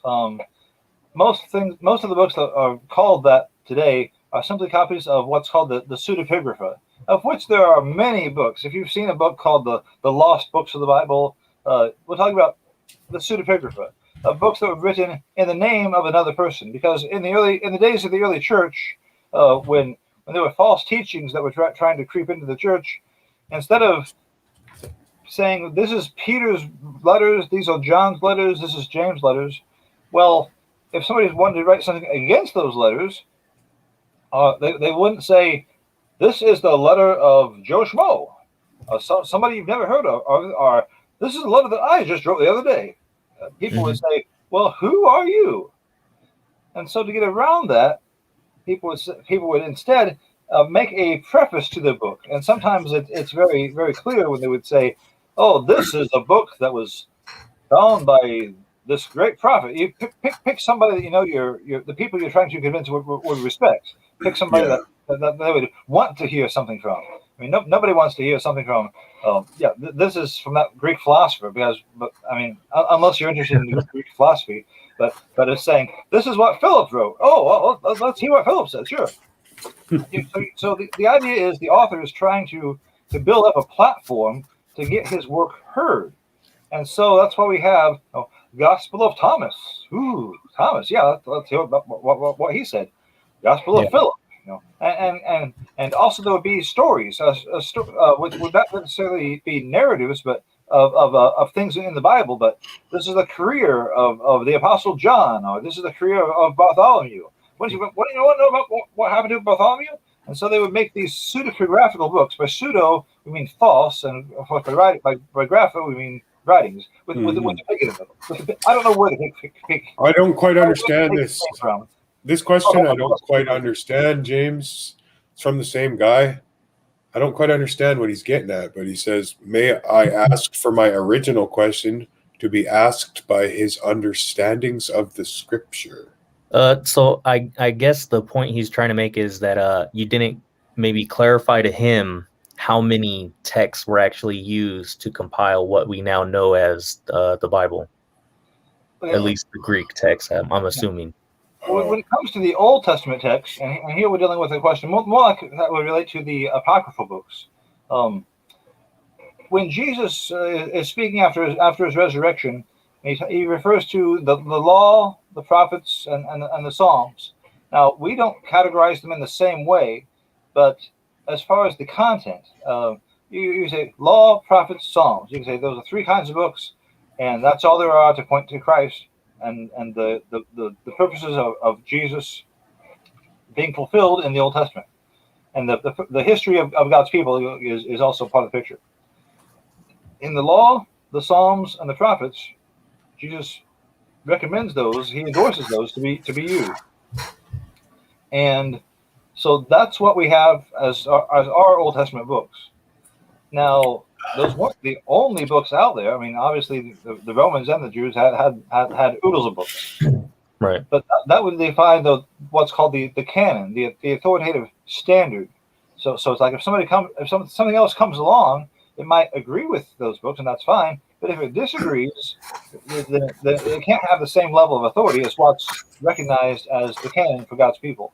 Yeah, if he's talking about how many manuscripts were made to write the Bible that we have today, like that's a pretty deep question, right? The Bible we have today came from like you said, it's been canonized through books and codexes and scrolls, and it's not like the Bible you hold in your hand is just, you can just be like, oh well, this Bible was made from 53,000 different manuscripts.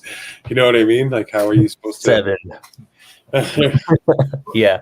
But like James Snapp was saying, you have to define, and I hope I'm quoting you right. You have to define what people were aware of and what people actually used, right?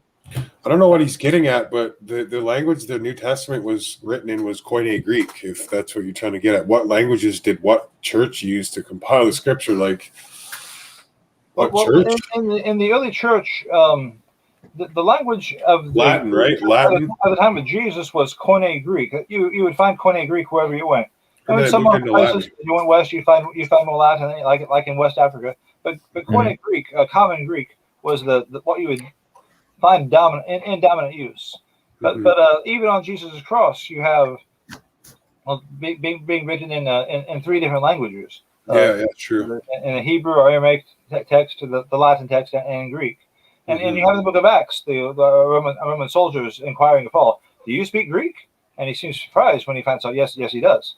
So it wasn't as universal that as if we shouldn't pretend that one place would be just the same situation that we find someplace else. You know, it's funny. I actually had Hebrew Israelites, a number of them, tell me that the apostles and Jesus and stuff couldn't speak Greek, and I was like, dude, they lived under Roman rule. Like, they grew up with Roman soldiers. Like, you know, it was the common language. Like, if a Roman soldier told some kid to move and the kid didn't move, you'd probably get a cuff upside the head at the very least, you know? Like, you have to know what they're saying. Like, I'm sure they all spoke and understood Greek perfectly well, all of the apostles. Yeah. And also another thing to point out is that occasionally Jesus spoke Aramaic. Yeah, that's well known. When he did so, occasionally the authors of the Gospels point that out. And he said, Talitha Kumi, which is interpreted. So there's kind of a built-in. If he was speaking Aramaic all the time, that wouldn't be anything special, and it wouldn't be pointing out. So there's a default premise there that is vindicated by little points like that. Like, if it were otherwise, that wouldn't be there. Right, like if it was written in Aramaic and then Jesus said in Greek, they would point that out then, right? Kind of like what you're saying. And yeah, I'm not saying all Hebrew Israelites, guys, but some of them have told me that, Melvin included. But so I'm not. Yes, Seppuku's got the idea. So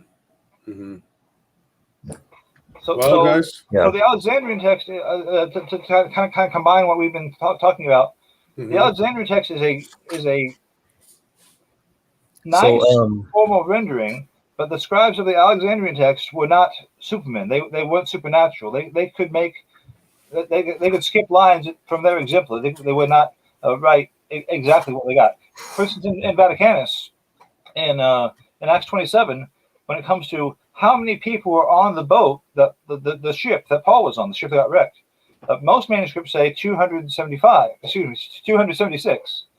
In Alexandria, in Vaticanus, it's a different number, as if it wasn't that big a boat. And back in the 1800s, people were thinking, maybe it wasn't that big a boat. How stories get exaggerated as they get retold. Goliath gets taller and so forth. This sort of something. And so they tend to favor Vaticanus' reading. But then other writers, Dean Bergen, I think John Bergen, said, let's sit down and look at this analytically. Where could Vaticanus' reading come from? And he demonstrated pretty clearly that Vaticanus has a bad mistake there. One of the interesting things is that the same mistake is in the Sinaitic version, which kind of implies, because the mistake there in Acts was only possible through a particular series of mistakes by the scribe. So the Greek text on which the Sinaitic version is based must have, at least at that part of Acts, a very close historical connection to the text of Vaticanus. They can't be very farly, is that a word? They can't be very distantly separated historically. Okay. Another question by Catherine Wiley. She asks you, James, have they found more letters from Peter? And then she goes on to say, from the book of Peter. The manuscripts or actual texts? She says letters. I don't know. She said I'm letters. not sure. She's not specifying. She just said letters. We do have a substantial number of copies of manuscripts of the books of First Peter and Second Peter, but there is nothing like a Third Peter out there that's recognized as having a chance of being either historical or being genuine in any way. So imagine if they found the Gospel of Jesus. Oh, that'd be sweet. They like date it right back and like confirm it's like from him. It's like completely different than anything we've ever known. Yeah. Like confirms everything Perry and all the Hebrew Israelites are saying. Right, like at the same time. Like everything we're saying is wrong. Well, we might be getting a little detour here, but yeah, we're going down the rabbit hole. Sorry about that. The Alexandrian text should not be just blindly rejected because it's from Alexandria, Egypt. I mean, there are some premises that are often used by King James only is to say, well, Egypt, it's a type of the world, though whatever good came out of Egypt. Well, yeah, Jesus I've heard that. I've heard that many of times from King James only. The most common argument I would hear from people and just different people like on YouTube and stuff was that the Alexandrian text, and if we're going to look at the law of first mention, so to say, the only mention of the Alexandrians were when they stoned Stephen. So I've heard that argument that because of that, then you can't take anything from it. Yeah, that seems to just spiritualize things far more than there's any real justification for it.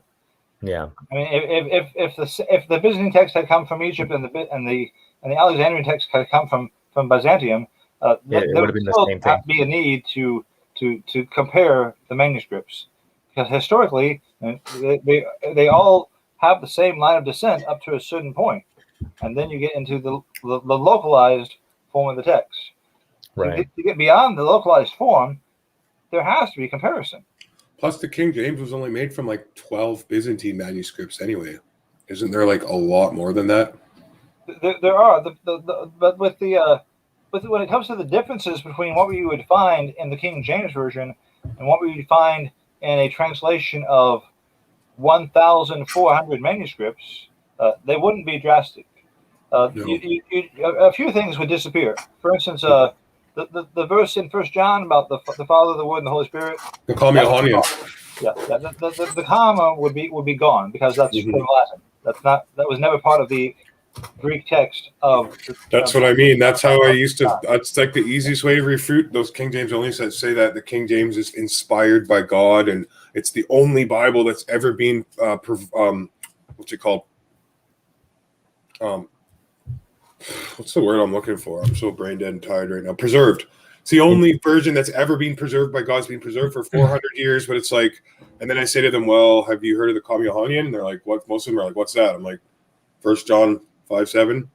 So and then you're like, you know that there's no manuscripts before the 12th century for that verse or whatever, and it's like it's straight from Latin. And they're like, it's like, yeah, I like using that on Hebrew Israelites who are King James only. So David in the chat, I'm sorry to cut you off, James Snap. David in the chat, the Meat Church is asking, which King James are we talking about, the Oxford or Cambridge? Yeah, because aren't they different? Don't they vary a little bit? A little bit. There's a he or she and Esther and something like that, and a few other variations. But if you go to there's a King James onlyist who takes his attachment rather strongly, but his name's Bible Protector. I don't know what his a while ago I knew what his real name does, but it's not coming to me right now. Bible Protector. Yeah. Look for a Bible Protector, and if you look far enough and deep enough, Somewhere there in Australia, he has an edition that shows where each one of those editions is different, and I don't think it's really anything that anybody would normally care about. But if you look closely enough, there are some differences between those two editions. I think one of his publications will even points out what they are. Again, I'm not trying to dump on the King James for anyone watching. I just think it's kind of ridiculous to say that it's the only version that's being preserved by God for 400 years, and it's like the only version and they go as far as to say all the other versions are like a satanic. Some of them. They say all the other versions are like a satanic deception, and they purposely water down the Word of God. Have you heard that? Or they've removed the Word of God. Like someone said, these are the same things that I've been going over when I talk about what assumptions can the King James advocate bring to the text, because like one of them told me they've removed the name of God 6,888 times in the other translations. To give an illustration, there's a story that Erasmus, when Erasmus was first printing his editions in the 1500s, one of the things he wrote was that once upon a time, and I'm going to paraphrase, once upon a time there was this priest at a rather out in the country church, and as he was giving the mass, he would be reciting the Latin words, and he came to the word that should be sumpsimus, and he said, Mumpsimus. Well, one day, a senior cleric visited his congregation and heard him say the mass with this non-word Mumpsimus. And after the service was over, the senior cleric took the monk aside and said, you do know, don't you, that the word you should be saying is Sumpsimus, not Mumpsimus. and then the cleric, the one who had been there a while said, Sir, you and your newfangled ways, you newfangled folks, you can keep your newfangled Sumpsimus. I'll keep my good traditional Mumpsimus. And that was Erasmus trying to explain to people, you may think that it's the old reading because it's what you're used to. But in real life, the evidence goes way back long before what you have experienced and the society that you've experienced. We're trying to get to the original text, not just the text that we're familiar with. Was that a true story or was that a joke? That was a story that Erasmus told. I can't vouch for the historical veracity of it. But it makes sense. Erasmus. It's almost like Erasmus predicted that a bunch of crazy King James onlyists would come in the 21st century. He was talking about them back then. Well, Erasmus had to face pushback from people that were saying, why don't we just stick with the Vulgate? Isn't the Vulgate good enough? The Latin Vulgate, yeah. We've been using the Vulgate ever since 383. Yeah, we've had the Vulgate for almost 1,000, for more than 1,000 years. And it's the same argument, right? Introduce this new Greek New Testament. That's right. It's the exact same argument that the King James onlyists use on people like that aren't King James onlyists today. They're saying we've had the King James this whole time. Why can't we just stick with the King James? We've had it for all these years. It's an appeal to tradition, which is very comfortable when people turn to Psalm 12 and say, "See, he's going to keep them forever." And say, "Look at all these words." Well, all those words that they're referring to were there before the King James ever existed. If something's true today, when it comes to the text, has to be just as true before 1611, even before the 1500s. So these things should not be things that we should approach with an addiction to tradition. Mm-hmm. We should approach them with an idea to say, this is a chance for us to learn about the text, to learn about how it's been transmitted, so we can celebrate what God has given us, and to not be afraid of what scientific investigation can produce. We should be aware that there are some who are under the mask of scientific investigation say, well, the science says there's all these errors in there. But when the guys like Bart Ehrman will try to take it in that direction. But many more, way back in the 1800s, way back before that even, looked at the same evidence and did not have any problem with what they believed. Every Bible I heard, even the William Tyndale Bible, they're like, well, why can't we just keep using this one? Yeah. Why do we got to use the King James? What's wrong with Tyndale? Yeah, Tyndale's translation was pretty good.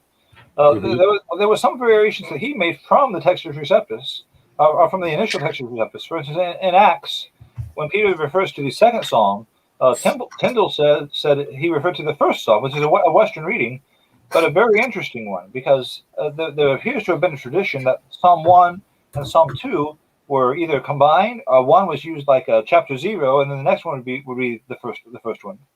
So that is an interesting reading. But that's one example where consulting a multitude of witnesses can have an advantage. But if we just look at the one form of the text or the one stream, or to put it another way, if we just look at one branch of the tree and don't look at the other branches, how are we going to see what the original tree was? That's right. If you look at one branch and you don't consider the rest of it, well, first of all, why wouldn't you use evidence that you have access to? And that's one of my problems with the versions of today, like the NIV and the ESV, that just leans so heavily on the Alexandrian transmission line, and they just set aside, for all intents and purposes, the Byzantine text line. Now, lately, the scholars using what's called the CBGM, coherence-based genealogical method.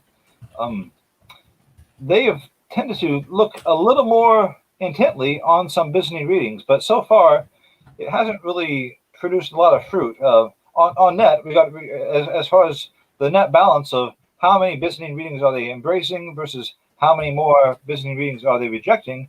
It really hasn't had that much of an impact. Certainly not as much as some folks seem to think it is producing. But their results still have yet to go, because they're taking forever to present the results.